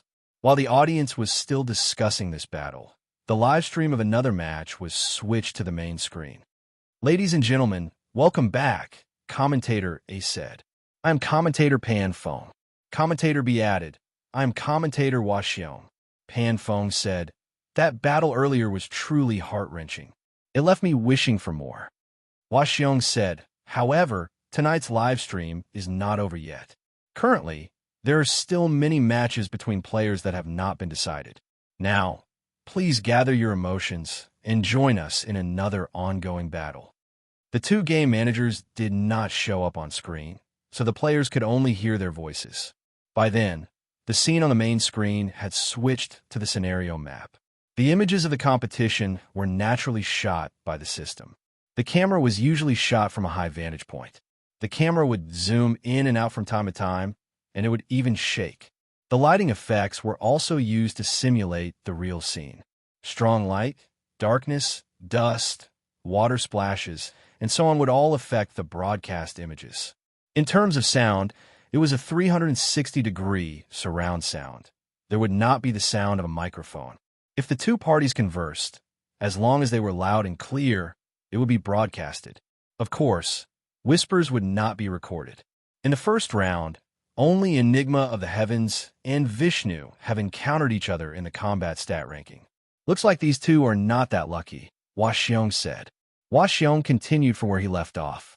The other high-ranking players have won one after another, and the one who is still fighting is this.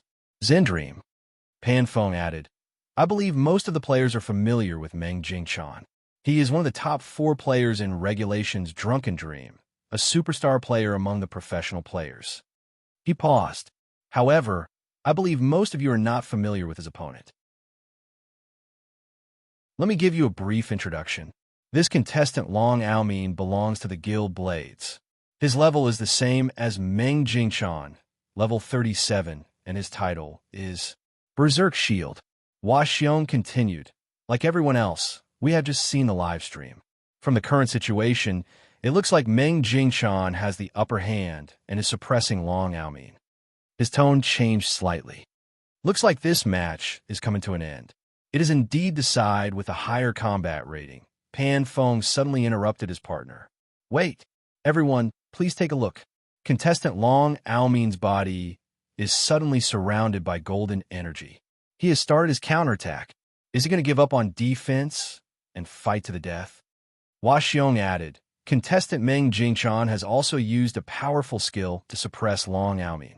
From the special effect, you can tell how powerful this skill is. This is no doubt a sure kill skill. Oh, the attack is ineffective. Contestant Long Aomin has found himself in a very advantageous position. The two of them spoke quickly, but the two players in the live stream fought even faster. The sound of clanging was the symphony of sword and shield. The rumbling was the chorus of speed and strength. Inside the scenario, Brother Long, who was surrounded by a golden glow, had reached Meng Jingchan. At that moment, the latter, whose stamina points had reached 0, was a lamb waiting to be slaughtered. Perhaps from the perspective of others, it was Meng Jingchan who was suppressing Long Aomin, but in reality, Meng Jingchan was the one who was forced into a passive position. The reason he kept attacking was because he had no other choice. From the start of the scenario until now, Meng Jingchan had not been able to break through Long Aomin's defense system. When his stamina was almost depleted, Brother Long activated the ability of his title, and with a spurt of energy, he launched a decisive counterattack. Who would have thought that I would lose here? Meng Jingchan saw that the situation was hopeless, so he collapsed to the ground and mumbled with a bitter smile. Long Almin was an open-minded person. He would not purposely make things difficult for his opponent. Your fast sword ran into my slow shield, so I can only blame it on your bad luck. In any case, with your ability, the playoff shouldn't be able to stop you, right? Who knows? Meng Jingchan smiled. Don't underestimate me. Our studio has certain requirements for my results. Ha! The pressure is going to be huge. Then, good luck, Long Almin said as he launched the final attack. Meng Jingchan shrugged. Same here.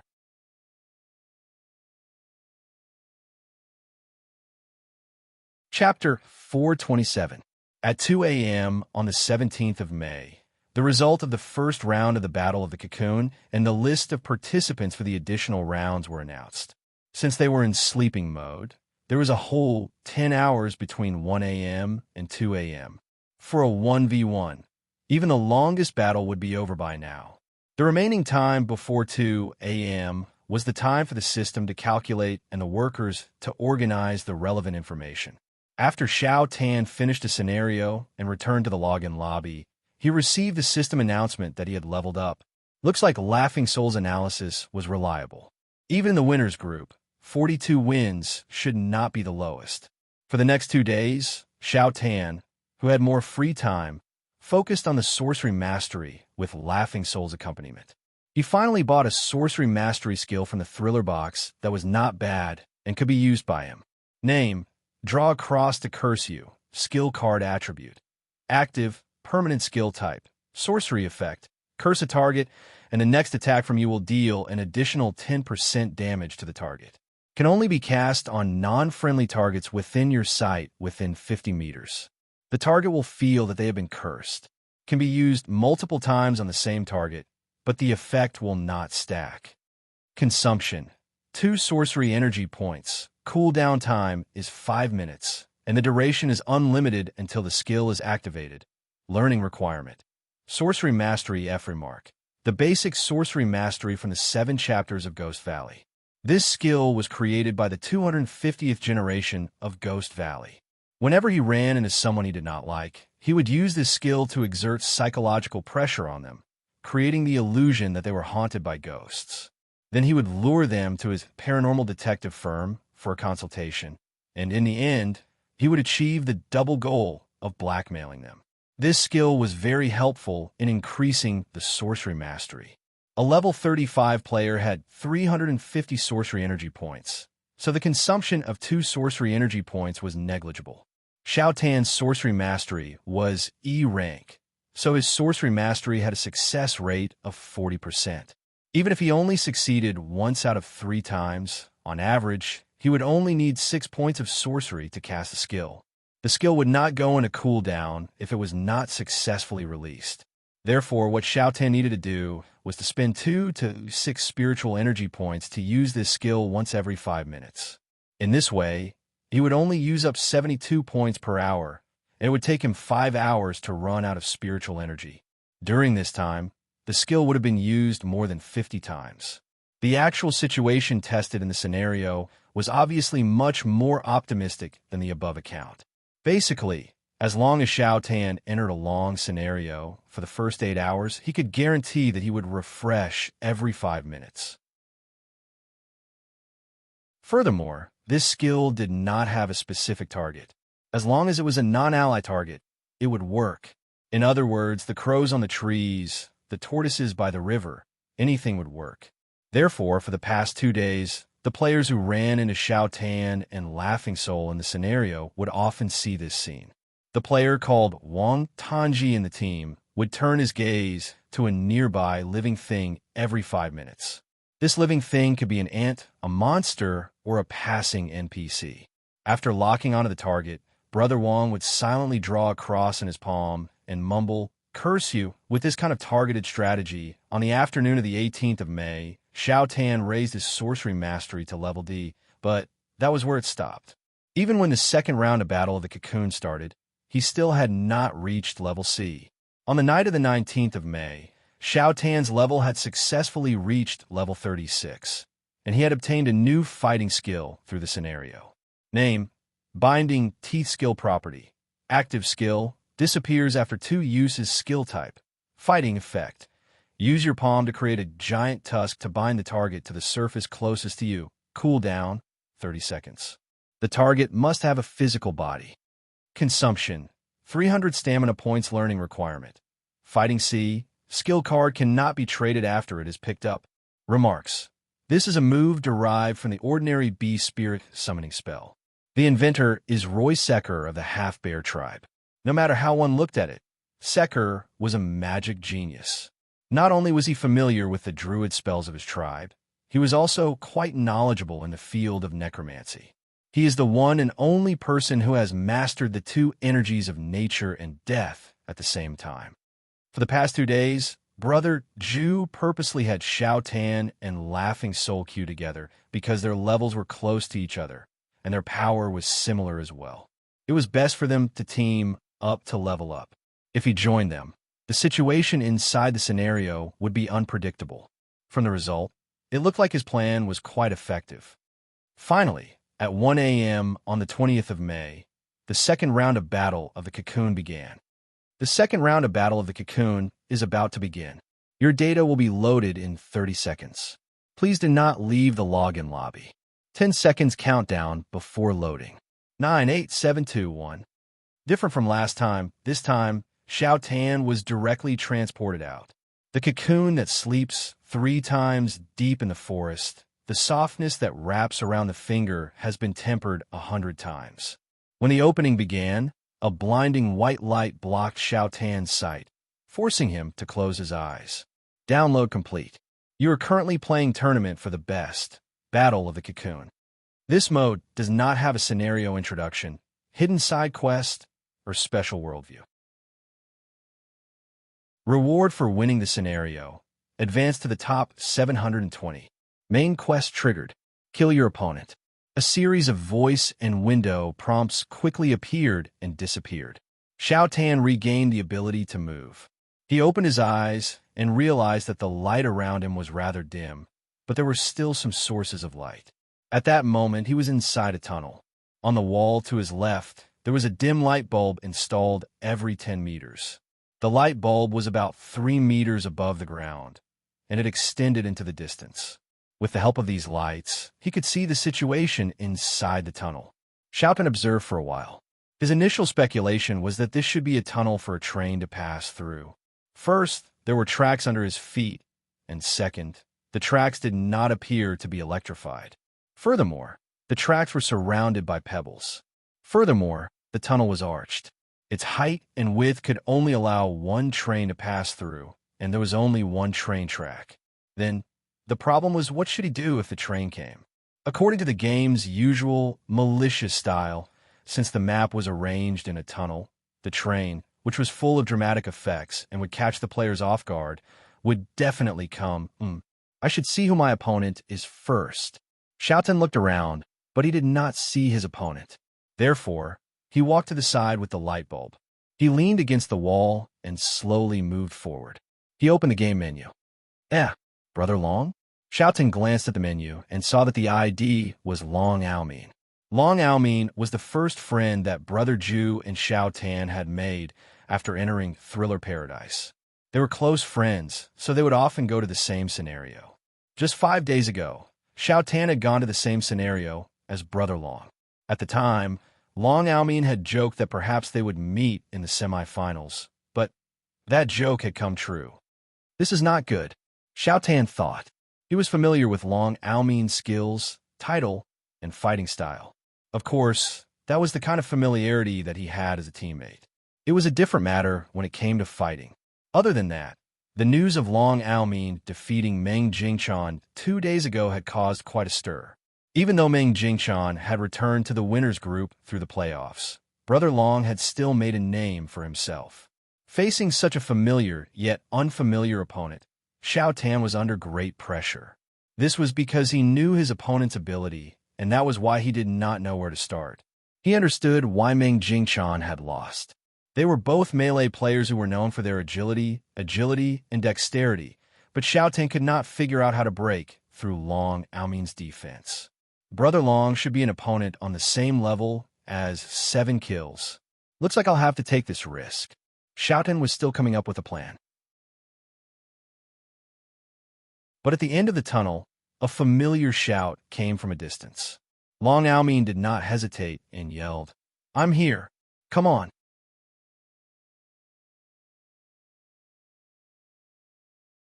Chapter 428. He is the first to expose his location. Passing Rain read from the screen in the conference room. Brother Long is too confident. Laughing Soul added, "Perhaps it is because he is more familiar with Xiao Tan's fighting style, so he thinks he can win in a direct confrontation." Passing Rain turned to Feng Bujue to ask, "If it's you, how do you plan to fight this match?" I'll use the string and grenade to set up a more obvious trap. Then, behind this trap, I'll use the military shovel and a second grenade to set up a more concealed trap. While I'm at it, all right, what's so serious? On the wall next to the trap, Feng Bujue replied quickly. After that, I will cut off the tunnel's power or break all the nearby light bulbs. Then we just need to wait. Why do I feel like there is an extra step in the process? Passing Rain finally got into the habit of complaining. All right, let's focus on the match. Laughing Soul interrupted them. Her eyes were still focused on the screen. At that moment, the system split the screen to focus on Wang Tanji and Long Aoming. After Brother Long roared, he immediately stopped and turned his ears to listen. He wanted to use his hearing to capture his opponent's movement. However, other than the echo of his own words, there was no other movement. Xiao Tan's reaction was very calm. He knew where his advantage was and knew what the situation that his opponent was hoping for the most. Therefore, he chose to turn his back on the source of the roar and ran in the opposite direction. Close combat was Long Aoming's forte. His defense was well-rounded, and it was especially effective against agility-based players who used bladed weapons. Normal sword and blade attacks could barely deal any damage to Brother Long. He could use his shield to block or his armor to take the hits. However, facing medium damage skills, he would use defensive skills to block them. Even if his defense was broken, he would not lose too much life points. Other than that, Brother Long had the passive skill of medic, and the attributes of his equipment and apparel leaned toward defense and recovery. As long as his attacker's attack power or speed was lowered, he would have a chance to recover his life points. If his opponent was a fighter-class player who used hammers, staffs, or even fists, Brother Dragon would feel some pressure. After all, the opponent's attacks would deal a certain amount of impact damage. However, those who used bladed weapons mainly relied on stabbing. Their strength was generally not strong, and most of their attacks were unable to break through the defense. Therefore, in the normal process of attack and defense, Long Aoming only needed to make sure that there were no openings. As a defender, his stamina consumption was much lower than that of an attacker. The longer the battle dragged on, the more obvious his advantage in terms of physical strength became. The reason why Meng Jingqiang lost the match was because he couldn't win a conventional battle for a long time, so he was forced into a passive situation. By the time he realized Brother Dragon's strategy, it was already too late. If he had stopped at that point, his opponent's HP recovery ability was right there, and if he had continued to attack, his own stamina would have been depleted. Caught between a rock and a hard place, Brother Long took the hot pot guy away with him. If the two of them were to meet again, Meng Jingqiang would definitely go all out at the start of the battle and launch a fierce attack to end the battle while he was still full of energy. Alas, victory was victory. There are no ifs. Of course, Xiaotan would not follow in Meng Jingqiang's footsteps. From the beginning, he knew Long Aoming's specialty, so his plan was clear: kill him in one shot. He didn't respond to me, and he didn't make any sound. Brother Long stood where he was for about 2 minutes and thought to himself, based on my knowledge, Xiaotan only has one stealth skill, and he can only use it when he is in a crowd. In this environment, no matter how fast he is, he will be discovered when he gets close to me. He thought about it and speculated, Xiaotan, even though he is not as crazy as Brother Feng, he is still very clever. With his understanding of me, he should be. Long Aoming soon came to the conclusion that his opponent was moving away from him, and he mumbled to himself, As expected, he didn't act according to my plan, but it doesn't matter. He appeared to be very relaxed. After saying that, he picked a random direction and moved forward. Feng Bujua suddenly made this comment that came out of nowhere. "Oh, there's a finesse to it. What have you noticed this time?" Passing Rain asked. Feng Bujua replied, "About Brother Long's shout earlier." He leaned back in his chair and turned to Passing Rain to explain. It looks like he exposed his location, but actually is a very aggressive tactic. "That's ridiculous, leader." Laughing Soul also did not see the meaning behind that. Feng Bujua said, "Think about it. Brother Long is not afraid of a melee fight, and he knows that Xiao Tan won't be able to one-shot him with a ranged attack. Therefore, even if his location is exposed, he won't be afraid of being one-shot. Then, wouldn't it be the same if he didn't shout?" Passing Rain asked. "Wrong," Feng Bujua denied. "There is a fundamental difference." He raised his finger to point at Xiao Tan on the screen. He knows his opponent's location. He pointed at Long Aoming, but he doesn't know his opponent's location. Laughing Soul said, "Oh, I get it now." She was enlightened. AFKing. "I see." Passing Rain also understood. Xiao Tan is actively moving away from his opponent, but Brother Long, since he doesn't know Xiao Tan's location, no matter which direction he moves, it can be seen as him actively searching for his opponent. Sigh. Feng Bujua sighed. "Both of you need my reminder to realize this difference, but the kid himself, I think he's in trouble. But the system needs some time to determine AFKing, right?" Laughing Soul said. "Time is one of the factors, and the other two factors are his consciousness and action." Feng Bujua said.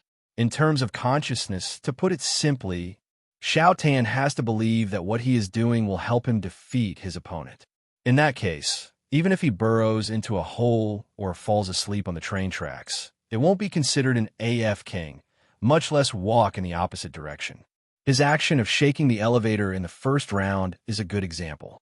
Even though it was useless, he was indeed looking for a solution." He paused.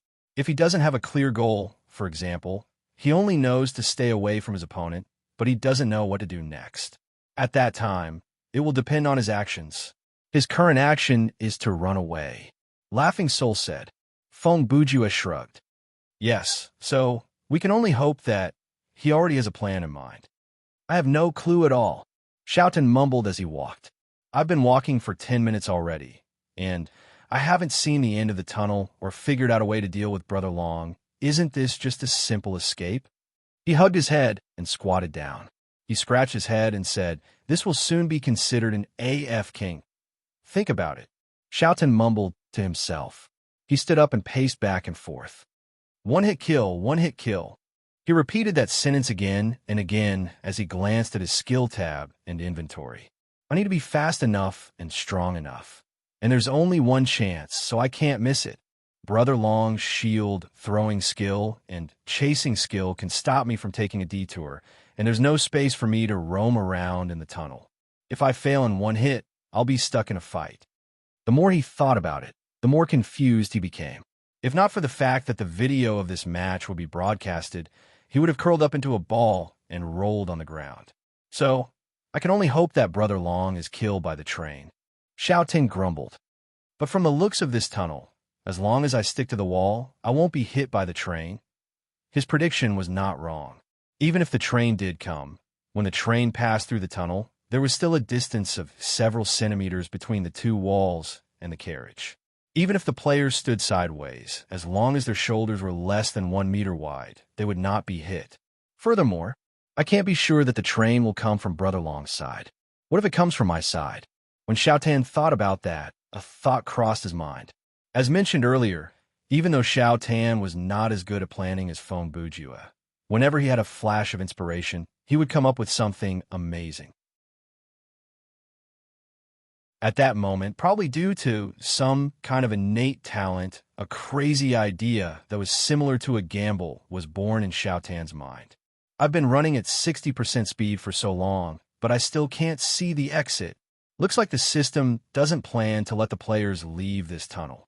At this point, Long Aoming could basically confirm that he had chosen the opposite direction from Xiao Tan. Looks like I've chosen the wrong side. He sighed. Phew. But Xiao Tan should have turned around by now, or else he'll be judged as AFKNG. With that in mind, he turned around. Then, I should turn back as well. The sooner I meet him, the better. Hum, hum, hum, hum. At that moment, the sound of a train came from the far end of the tunnel. Soon, a large locomotive appeared in Long Aomin's sight. Naturally, Brother Long had considered the possibility of a train passing by. Seeing this, he quickly moved to the wall and leaned against it. An old-fashioned steam train. That's quite fast. Brother Long turned to look at the approaching locomotive. Suddenly, his expression changed. In just 2 seconds, Brother Long had 3 different expressions on his face: confusion, shock, and shock. Beep! Long Aomin cursed and added, "This is too much. How did you get up there?"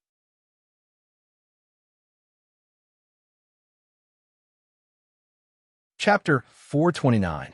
3 minutes earlier, at the other end of the tunnel, Xiaotan stood in the middle of the tracks with his eyes glowing like a torch. He did not do anything substantial, but the system did not deem it as AFK-like. Wang Tanji and Long Aomin could be considered the first batch of players from Thriller Paradise. They knew very well that since the map generated by the system was a tunnel that could not be exited, the train would definitely come. At that moment, Xiao Tan was betting on this train. If he wanted to kill in one shot, he had to borrow the power of this giant thing that could travel at 200 kilometers per hour. Furthermore, the train had to move from his end to Long Aomin's. If it was the other way around, his plan would not work. It had to be said that Xiao Tan was indeed lucky. If it was Brother Ju, things would have been different. In any case, following the rumbling, the train finally arrived, and there was no problem with its direction. Xiao Tan faced the approaching front of the car and roared to give himself some courage. The train was moving very fast, and in the blink of an eye, it was only 20 meters away. Xiao Tan calculated the time. He raised his right arm, palm facing forward, and used binding teeth. Instantly, the shadow of a beast leaped out from Xiao Tan's palm. There was a roar in the air, and the shadow of the beast enlarged in a second. A giant mouth filled with sharp teeth snapped at the train like it was going to swallow it whole. Even though the fangs did not have a physical form, when they bit into the train, they still caused the train to slow down. At that moment, the train slowed down like it had run into a thick layer of glue. In the next 4 to 5 seconds, the train experienced a short process of going from fast to slow, and then from slow to fast again. On Xiao Tan's side, when binding teeth left his hand, he had already turned around and used Mark of the Winged Hornless Bear to run up the wall. In the few seconds when the train slowed down, he used his maximum speed to run along the wall in the same direction as the train, maintaining a lead of about 3 meters. Then, before the train picked up speed again, he jumped to the front of the train.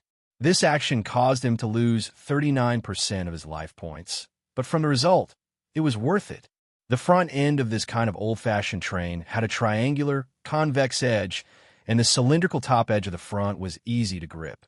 Therefore, Xiao Tan used a consumable skill and almost half of his life points to successfully cling to the front of the train. Phew! That scared the hell out of me. After doing that, Xiao Tan still had lingering fear in his heart.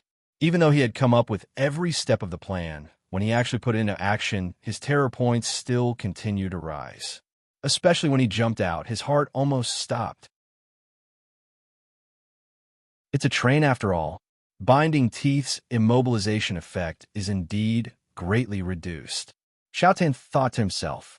Actually, before he jumped onto the train, he had already considered the various possibilities after he used the skill. For example, if binding teeth was completely useless, then the next thing he would do after running to the wall would be to stick to the wall and not run along it. Or if the train was immobilized, that would be the best case scenario, and he would be able to sit on the front of the train.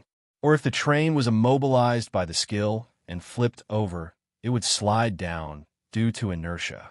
Then, the wall would be no longer safe, and he would have no choice but to run as fast as he could. Thankfully, the actual result was that the skill created a buffer effect. Even though the difficulty of getting on the train was still high, At least it was a close call. In the conference room, Laughing Soul's heart had also squeezed. Seeing that Xiao Tan was fine, she sighed in relief. That was too reckless. I thought he was going to commit suicide. I think I know what he was going to do, Passing Rain said. It is indeed a very risky strategy, Feng Bujue agreed. But from another perspective, it can be said to be very clever. I can see that as well. He was going to use the impact of the train to activate Shadow Soul Pursuit, right? Laughing Soul said. But there were too many variables involved. What if the train came from the other side of the tunnel? Also, what if the train moved faster than expected? What if the front of the train was flat? What if binding teeth was useless? There was nothing he could do, Feng Bujue said. This was originally a gamble. He had placed the victory of this competition on this.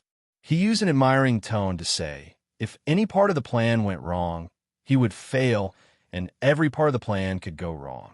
To succeed, one needs to have a very strong reaction and luck. Speaking of luck, Brother Ju could not help but be reminded of the unspeakable story between himself and the magical disintegrator. He paused with melancholy in his eyes and continued, it is undeniable that these two are part of a person's ability. The fact that Xiaotan came up with this idea and took the risk to try it means that he is worthy of this victory.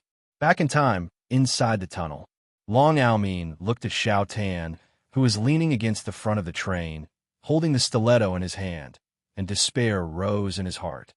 If I stick to the wall, I will definitely be attacked. He only needs to reach out and use the momentum of the train to slash at me. In these few seconds, many thoughts flashed across Brother Long's mind. If I jump up, I am wearing heavy armor, so I am not that good at jumping. Even if I can knock my head on the ceiling and curl up, he only needs to raise the stiletto and use the momentum of the train to slash at my crotch. His eyes moved quickly to the train tracks. Lie flat in the middle of the tracks. Let the train pass over me. Then he only needs to lower his weapon to the height of the train and use the momentum of the train to... Long Aomin realized that his various scenarios were not optimistic. At that moment, he was reminded of a famous quote from Mr. Kazu. Speed is power. Xiao Tan, who was on the front of the train, naturally saw Brother Long. Perhaps it was out of habit, but when a living creature appeared in his sight, his first reaction was to silently use his finger to carve a large cross on the front of the train and use draw a cross to curse you. A bad feeling rose in his heart, but Brother Long did not mind it.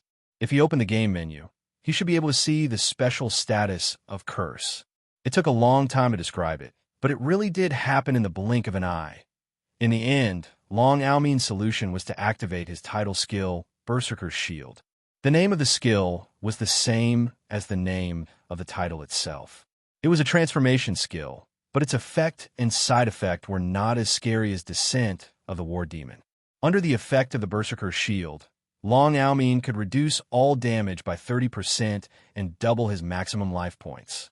This skill could only be used once in each scenario. It consumed 700 stamina points and 20% of his maximum stamina points, and it lasted for 3 minutes. In other words, after activating this skill, before the scenario ended, Brother Long's maximum stamina points would drop from 3,700 to 2,960, and it would only recover when he returned to the login lobby. Of course, he did not care that much. To prevent himself from being one-shot, he had to activate all the skills that he could.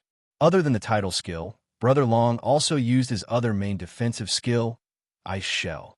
It covered the round shield in his hand with a layer of frost. He leaned against the wall and placed the shield before him, preparing to face the attack. Looking at Xiao Tan, he was also betting everything on this. The curse had been cursed, and Shadow Soul Chase had been activated. This skill's power changed according to one's movement speed and impact. At that moment, Brother Long was possessed by Train Man combined with the 10% bonus from the first hit. Only the system knew what kind of result it would cause. It could be said that the two of them had done everything they could. Victory would be decided in this one hit.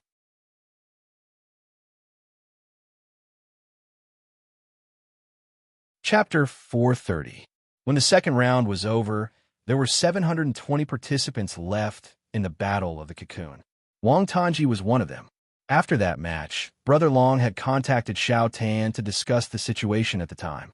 Long Aomin was indeed a straightforward person, and he was very open-minded after his loss. He did not regret it at all. If anything, he was impressed by Xiao Tan's amazing strategy. He almost clapped his hands to cheer him on. After all, Blade Edge was not a commercial gaming studio, so they did not have a ranking requirement for their members, so it did not matter where Brother Long lost. However, this match did cause quite a lot of discussion on the forums. Since Brother Long had sent Meng Jingchan into the playoffs in the first round, many players viewed him as the dark horse of this competition. However, after just one round, the ID Long Aomin, which had just gained popularity, was revealed to have been eliminated. I told you, Long Aomin won the first round through luck. This kind of opinion popped up like mushrooms after a rain. Actually, 90% of the people who came up with this opinion had not seen Brother Long's matches, not even 2 rounds. They had only read some posts and news, made some conjectures based on the outcome of the matter, and made some fallacies. Of course, there were quite a number of players who had seen the real battle between Wang Tanji and Long Aomin. Most of them were there to see Brother Long, but they did not expect the tunnel battle to end like this, and they did not expect the process to be so dramatic. Xiao Tan completed a classic kill before thousands of viewers, even though luck played a part in it. As Feng Bujue had said, since he had come up with this idea and dared to do it, then he deserved this victory. However, compared to Brother Long's rise to fame after the first round, the ID Wang Tanji was still lukewarm. It looked like most people still thought he had won through luck. At 1 a.m. on May 21st, the third round started. Like the previous 2 rounds, Xiao Tan waited in the login lobby on time. It was the same familiar system announcement. The third round of the Battle of the Cocoon is about to begin. Your data will be loaded in 30 seconds. Please do not leave the login lobby. 10 seconds before loading. 9, 8, 7, 2, 1. But after the countdown ended, the opening speech did not come as scheduled. After about 5 seconds of silence, just as Xiao Tan felt that something was wrong, the system voice message rang. No match has been found. You will be given a bye in this round. Congratulations, you have directly entered the 4th round. Xiao Tan didn't know what to do after hearing the notification. After a few seconds, he finally reacted. Did someone not line up on time? Obviously, yes. Coincidentally, one of the 720 players who entered the 3rd round of the Battle of the Cocoon did not show up that night. The reason was that his wife was in labor. She was sent to the hospital in the evening, so he didn't come online tonight. If there were an even number of players absent, the system could still complete the pairings until the number of players in the next round became an odd number. But tonight, there was only 1 player left, so 1 player was left unattended. And Xiao Tan was the one who was left unattended. 5 minutes later, when he arrived at Feng Bujue's meeting room and told him about his direct advancement, Brother Ju's comment was, "Your luck. If you could give me 20% of it, I would sell everything I have and buy a plane ticket to Macau tomorrow." In any case, Xiao Tan managed to enter the top 360 without any hiccups. The next day, the news of him being left unattended was spread like wildfire. Many IDs who were obviously part of the internet ghostwriting army started to criticize the Dream Company on various forums. After breaking down these people's arguments and looking at the core of their argument, to put it bluntly, this is not fair. You should have a certain someone who was eliminated in the playoff round fight him. The winner will advance. Anyone with a discerning eye could tell that this was a farce run by some despicable gaming studios. They wanted to give their eliminated players another chance. These studios saw the matter of the players being left unattended as a life-saving straw. They sent out gunmen, claimed to be bystanders, and pretended to be indignant. They spared no effort to create public opinion in an attempt to pressure the gaming company. But they obviously got the wrong person. The Dream Company was not an ordinary gaming company. Doing things their way and letting others laugh and scold them were their motto. The rules had already stated that players could not compete due to off-field factors. It was considered a forfeit, and there was no objection at all. Therefore, the Dream Company completely ignored the ghostwriters. Therefore, after causing a ruckus for an entire day, The angry gunmen focused their attention on Xiao Tan. It could be said that they were venting their anger. In short, Xiao Tan was targeted. If his performance in the fourth round was not bad, they would naturally have nothing to say. However, if he appeared weak, it would definitely become the main excuse for the Ghost Riders to attack him after the game. If that happened, if someone was allowed to fight, he would have advanced. The Dream Company would rather let a loser advance than give a capable player a chance. Where's the justice? These kinds of comments would definitely come out. That was something that could be predicted. May 22nd, 1 a.m., the fourth round of Battle of the Cocoon. After the countdown ended, the system announced the opening statement. The cocoon that sleeps 3 times in the dark forest, the softness that wraps around the finger has been tempered 100 times. Download complete. You are currently playing Tournament for the Best, Battle of the Cocoon. This mode does not have a scenario introduction, hidden side quest, or unique worldview. Reward for winning the scenario. Advance to the top 180. Main quest triggered. Kill your opponent. Xiao Tan was transported to a dark wasteland. The ground was made up of sturdy rocks, and there was not even a blade of grass. Looking around, there was nothing that could be seen. A full moon hung in the sky. 2 figures stood proudly in the air. A familiar face appeared in Wang Tanji's sight. Without the confirmation from the game menu, Xiao Tan recognized the man. 7 kills. 7 kills also recognized the man in the assassin's outfit.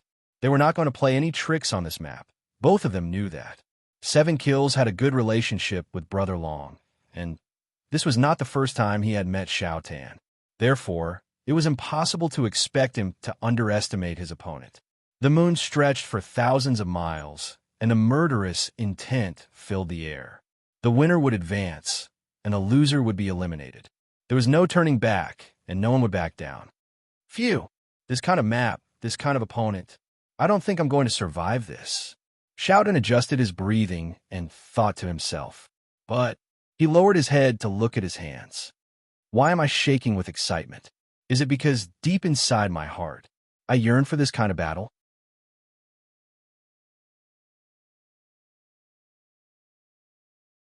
Chapter 4:31. The first thing Xiao Tan did was curse. This had become his second nature. As long as there was a living creature before him and the skill was not on cooldown, he would use it. 7 kills, who was 50 meters away from Xiao Tan, was naturally affected. Without any warning, 7 kills felt his heart squeeze and his shoulders sank. He opened the game menu and saw the word curse on the status bar. When we fought last time, he didn't use this skill, 7 kills said darkly. Is this a new skill that he learned recently? He had no idea what the effect of this curse was, so he did not dare let his guard down. Therefore, 7 kills chose to stand where he was and observe. He wanted to see what kind of effect this curse would have other than psychological pressure. What will it be? Will it weaken one of my attributes? Or will it cause damage after a certain amount of time? From 7 kills' perspective, he naturally hoped it was the former. If that was the case, he was right to drag things out. This was because curses that weakened attributes would not last for too long. They would disappear soon. Every second that he delayed meant that the duration of the curse would decrease by 1 second. At that moment, on Xiao Tan's side, something unexpected happened. The cross to curse you earlier had raised his sorcery mastery to level C. As the saying goes, many a little makes a mickle. He had used this sorcery skill in many scenarios over the past few days, and finally, he had achieved his initial goal. This is fate. Xiao Tan knew that it would be difficult for him to win against 7 kills with his own ability. But now that he had an extra skill that could only be learned by level B plus C, this might give him a chance to win. Are you going to make your move? 7 kills saw Xiao Tan reach his hand into his inventory and thought that he was going to take out some kind of item to attack. But to his surprise, Xiao Tan took out a paper book and it looked old and tattered. What is this? Guiyuan's Secret Manual. This refers to the version in the movie The New Red Crane Needle. The manual itself is a consumable item. Consuming it can cure all illnesses and increase one's power. 7 kills made a very unreliable guess in his heart. Xiao Tan took out the Heaven and Earth Inversion mantra and confirmed the learning requirements. Fighting Mastery B, Spirit Mastery C, level 30 and above. Next, he chose to study. 7 Kills could clearly see that the book in his opponent's hand had suddenly turned into white light and disappeared. He immediately thought to himself, "Oh, was it really a consumable? Could it be a skill?" He thought to himself, but why would he only learn it after entering the scenario? Could it be some kind of skill that activates automatically after learning it and lasts for the duration of the scenario? Obviously, he would not be able to guess the exact situation on Xiao Tan's side. Speaking of which, after Xiao Tan learned the skill, he looked at the label in the skill bar and muttered, "Although I've learned it, what is the effect of this thing?" Indeed, the description of the effects of the Heaven and Earth Inversion Divine Art was complete nonsense. Effect: Heaven and Earth Inversion, Heaven and Earth Inversion. No cooldown. The remark is quite mysterious. What does it mean by overturning the nature of human interaction with the outside world? Xiao Tan thought to himself, but since I've already learned it, I might as well try it out. After all, it only consumes 2% of my stamina points. At that moment, 7 Kills, who was far away, was getting impatient. He thought to himself, TSK, this strange curse refuses to disappear. I have no idea what this kid is up to. He stared at Xiao Tan. Humph. It is clear that I am stronger than him, but a curse has delayed me for so long. If this is a psychological tactic, then I've already fallen for it. With that in mind, 7 Kills could not help but be angered. He growled, "Do you really think I'll wait for you like this?" He leaped forward like a tiger released from its cage. His right fist was held at his waist as he charged forward. However, at that moment, something shocking happened. Even though this battle was not broadcasted on a main screen, it was still a popular battle. The number of viewers was in the tens of thousands. Before the audience of tens of thousands, Xiao Tan did something that perhaps no one in the entire game had been able to do. He flew into the air. This was not the walking on air like Jeppo, and it was not the jumping on the ground. Instead, he shot up like a rocket into the sky, and there was no sign of him exerting force on any part of his body. What the F***CK? 7 Kills' eyes reflected the image of a man flying into the sky. He watched as the man flew into the sky in a straight line, and he could not help but gasp. He's ascended to immortality. At the same time, in a meeting room of Blade, is this some kind of joke? Long Almin jumped up from his chair and stared at the screen on the table. He could not believe his eyes. That's impossible. The other Blade members around the table also widened their eyes and complained, "Brother Long, are you sure he's weaker than you?"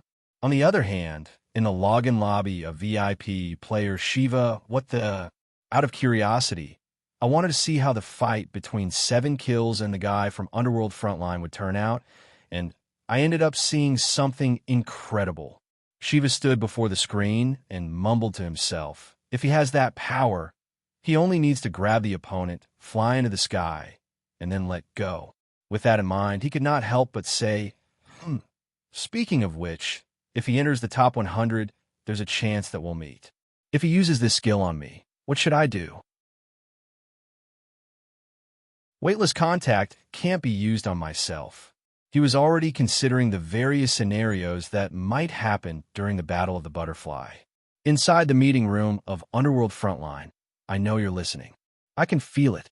Feng Bujia stood at the corner of the room and mumbled, "I understand you. You're afraid of us, afraid of change. I don't know what the future will hold, and I don't know how everything will end, but I know how to start. I want to hang up this call and let everyone see the real world.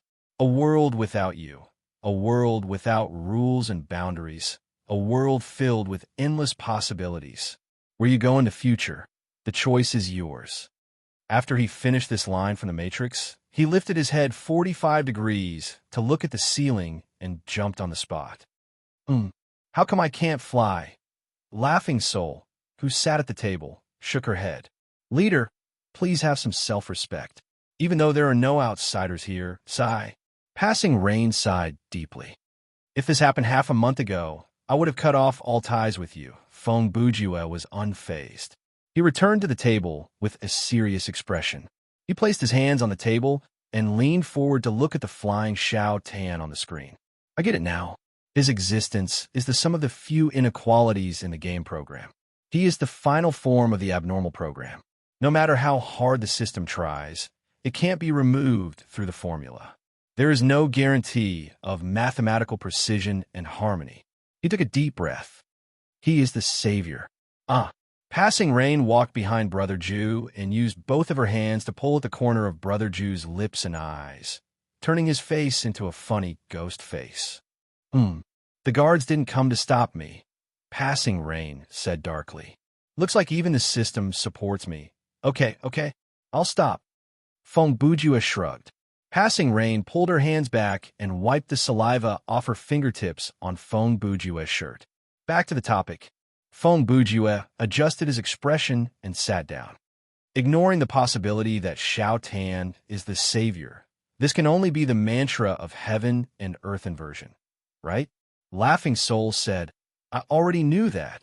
Do you really think people will believe you even if you keep mumbling? In the scenario on the desert, at that moment, probably only Xiao Tan himself knew that he was not flying, he was falling. So this is the so-called heaven and earth inversion, heaven and earth inversion. Xiao Tan flew upward in extremely fast speed, and he mumbled to himself, to put it simply, I'm reversing the effect of gravity on me, right? He lowered his head to look at the ground that was getting further and further away from him. If I use it one more time, I'll be back, right? He paused. What am I doing? This is a suicidal skill. Either I'll be burned to death in the atmosphere, or I'll fall to my death, right? Of course, he was not completely helpless. As long as he turned the gravity back, and when he was close to the ground, he would turn it twice, and the accumulated momentum would be neutralized. But going up and down, other than wasting his stamina points, did not seem to do anything else. Since I'm already in the sky, why don't I? Xiao Tan suddenly had an idea. If he had bought an ultimate skill called Buddha's Palm from an old beggar when he was young, the thought that appeared in his mind would be, I believe I've learned a skill that allows me to fall from the sky. Unfortunately, there was no such setting.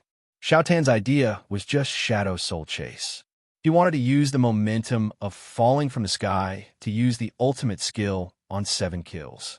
After coming up with the plan, he made up his mind and used the mantra of heaven and earth inversion again.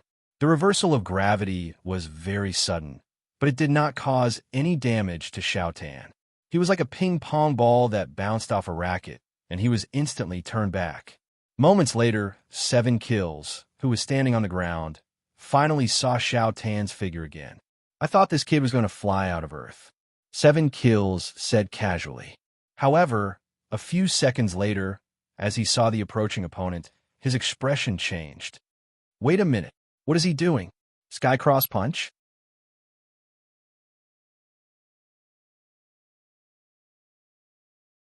Chapter 432.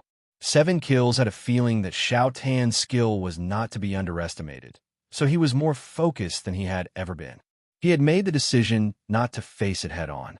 If he could avoid it, he would. If he could not, he would try his best to neutralize it. However, wait a minute, he doesn't seem to be coming for me.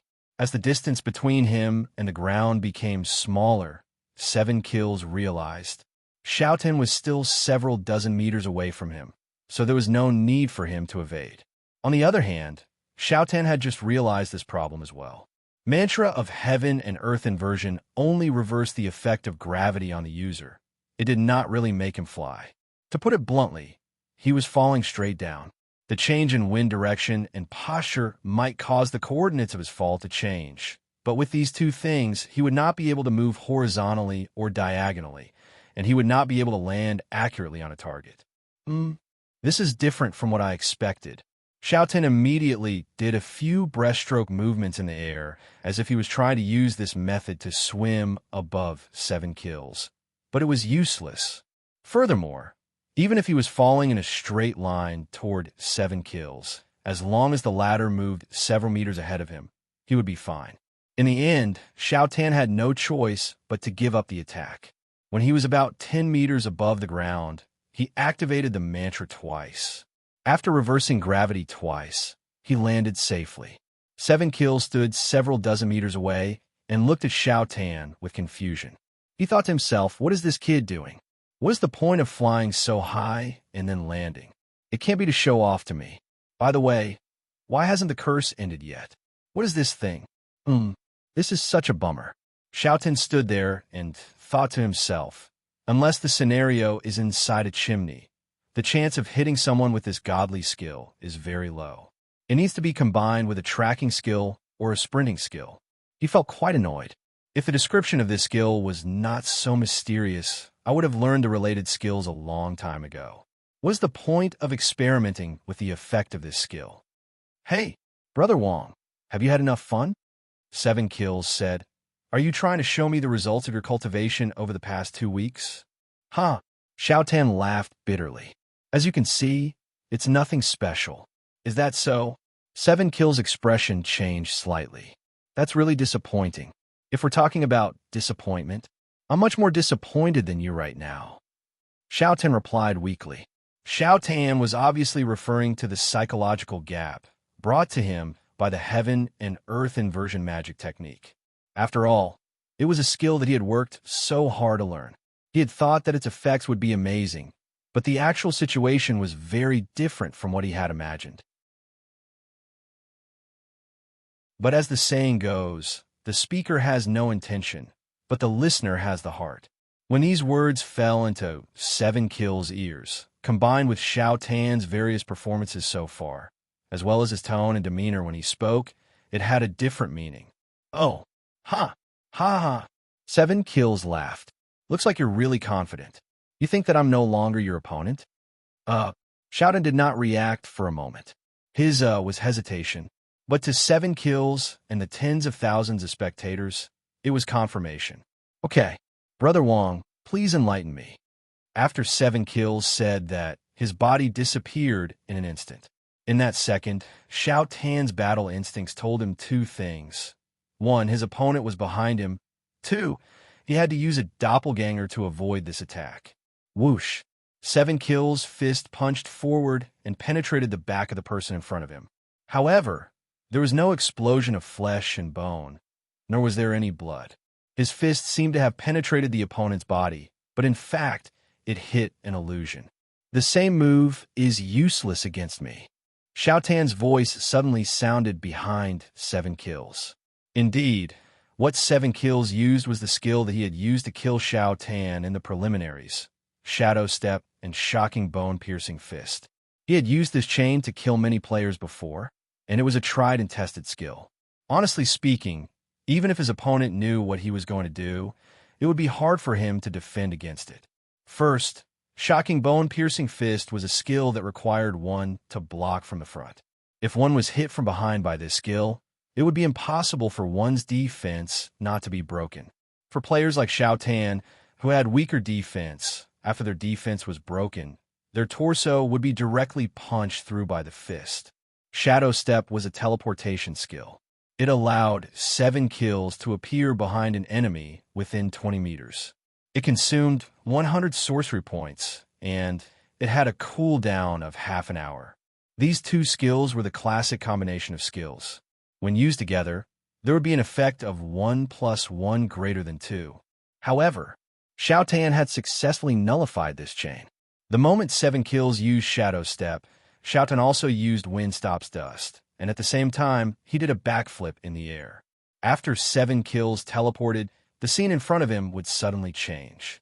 Based on his experience, the first thing that entered his sight would undoubtedly be his opponent's back. Therefore, he punched out without hesitation. At this moment, Xiao Tan was already behind him. In that instant, the hidden blade shot out and went for the back of his neck. However, 7 Kills was not hit. It was as if he had eyes on the back of his head. When his punch missed, 7 Kills leaned forward and lowered his head, barely dodging the hidden blade. Humph! Are you Saint Seiya? 7 Kills laughed coldly and complained about Xiao Tan's words. The reason he was so calm was because he knew from the start that Xiao Tan would not fall for the same trick twice. Although 7 kills could not explain why he had this thought, he had this feeling. This was intuition, an unfounded intuition. He did not know what method his opponent would use to nullify his chain, but he knew that his opponent would be able to nullify it. This kind of trust in one's opponent was a very strange thing, but it was real. Sometimes, it was even more reliable than the trust in one's companions. I'll send you on your way. In the blink of an eye, 7 kills spat out a threat. He turned around and swung his leg like a scorpion swinging its tail. However, he did not succeed this time. Shouting used a very simple method to seal his kick. That's right, I'm a Saint Seiya. As Xiao Tan spoke, his hands had already passed through 7 kills' armpits. He clenched his fists and held 7 kills in front of him. What? This position? Could it be the legendary? 7 kills was shocked. Liu Shan's mighty dragon lord? Ha ha ha! Xiao Tan guffawed. The only way to seal a close combat fighter, other than stay away, is to stick close to them. You have no chance to deal any fatal damage to me. As he spoke, he activated the mantra of heaven and earth inversion. He wanted to bring his opponent into the sky and then let go. However, he did not expect that. After the skill was activated, the two did not fly into the sky but stopped where they were. Even though 7 kills could feel a force pulling him up, the force was not strong enough to lift him up. F***CK. He's heavier than me. Xiao Tan realized this serious problem. Earlier, Shiva had come up with this strategy, but the premise of this strategy was that Xiao Tan could really fly. However, that wasn't the case in reality.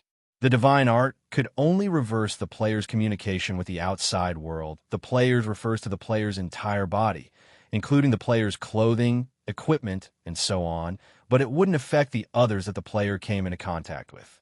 Thus, Xiao Tan's plan B fell through. Your flying skill, even though it's fast, it doesn't seem to carry much weight. 7 kills sneered and slowly turned around. He was shocked by Xiao Tan's appearance. F***CK. Why is your hair standing up? And your face looks like it's filled with blood. Actually, I'm a scion. Xiao Tan tried to bluff to hide his embarrassment. Humph. Who are you trying to fool? 7 kills snorted. If you were a scion, you would have turned into a gorilla under the full moon. At that moment, all the spectators were complaining. You've got the main point wrong. However, Xiao Tan replied, Humph. It's obvious that I didn't transform because I don't have a tail. It's obviously **T, but he even considered such details. Nonsense. 7 kills did not want to waste any more time with him. With a shout, he attacked. He had a military background, so he had plenty of ways to break free from a grab from behind. 7 kills bent his legs slightly, lowered his body's center of gravity, and used his right leg to sweep backward.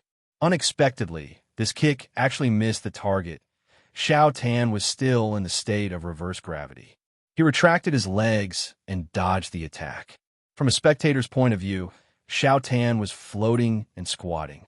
His arms were still suppressing the movements of 7 kills' hands. Ridiculous. 7 kills could not bring his hands together in front of his chest, but he could still extend them upward. He immediately raised his arms and grabbed backward with his palms, trying to grab Xiao Tan's head. Unexpectedly, Xiao Tan suddenly changed his move. He retracted his hands and quickly grabbed 7 kills' forearms. Then, he used a divine technique to reverse gravity again and pressed his knees against 7 kills' shoulders. Between the retraction and release, 7 kills' arms were pulled upward, and his shoulders were pressed down by his entire body weight. The bones from his shoulder blade to his elbow joint were in danger of dislocating. He was a player who used his fists as his main weapon. If both his arms were crippled at the same time, he would be doomed. It's getting more and more interesting. 7 kills gritted his teeth and increased the strength of his arms. He was confident that the strength of his arms was stronger than that of Xiao Tan's entire body. That was the truth, so Xiao Tan did not intend to compete with him. Instead, he suddenly let go and stabbed 7 kills' temple with his hidden blade. You're tuning in to the Warrior Lore YouTube channel. Don't forget to subscribe and join us on this journey to catch the most captivating stories.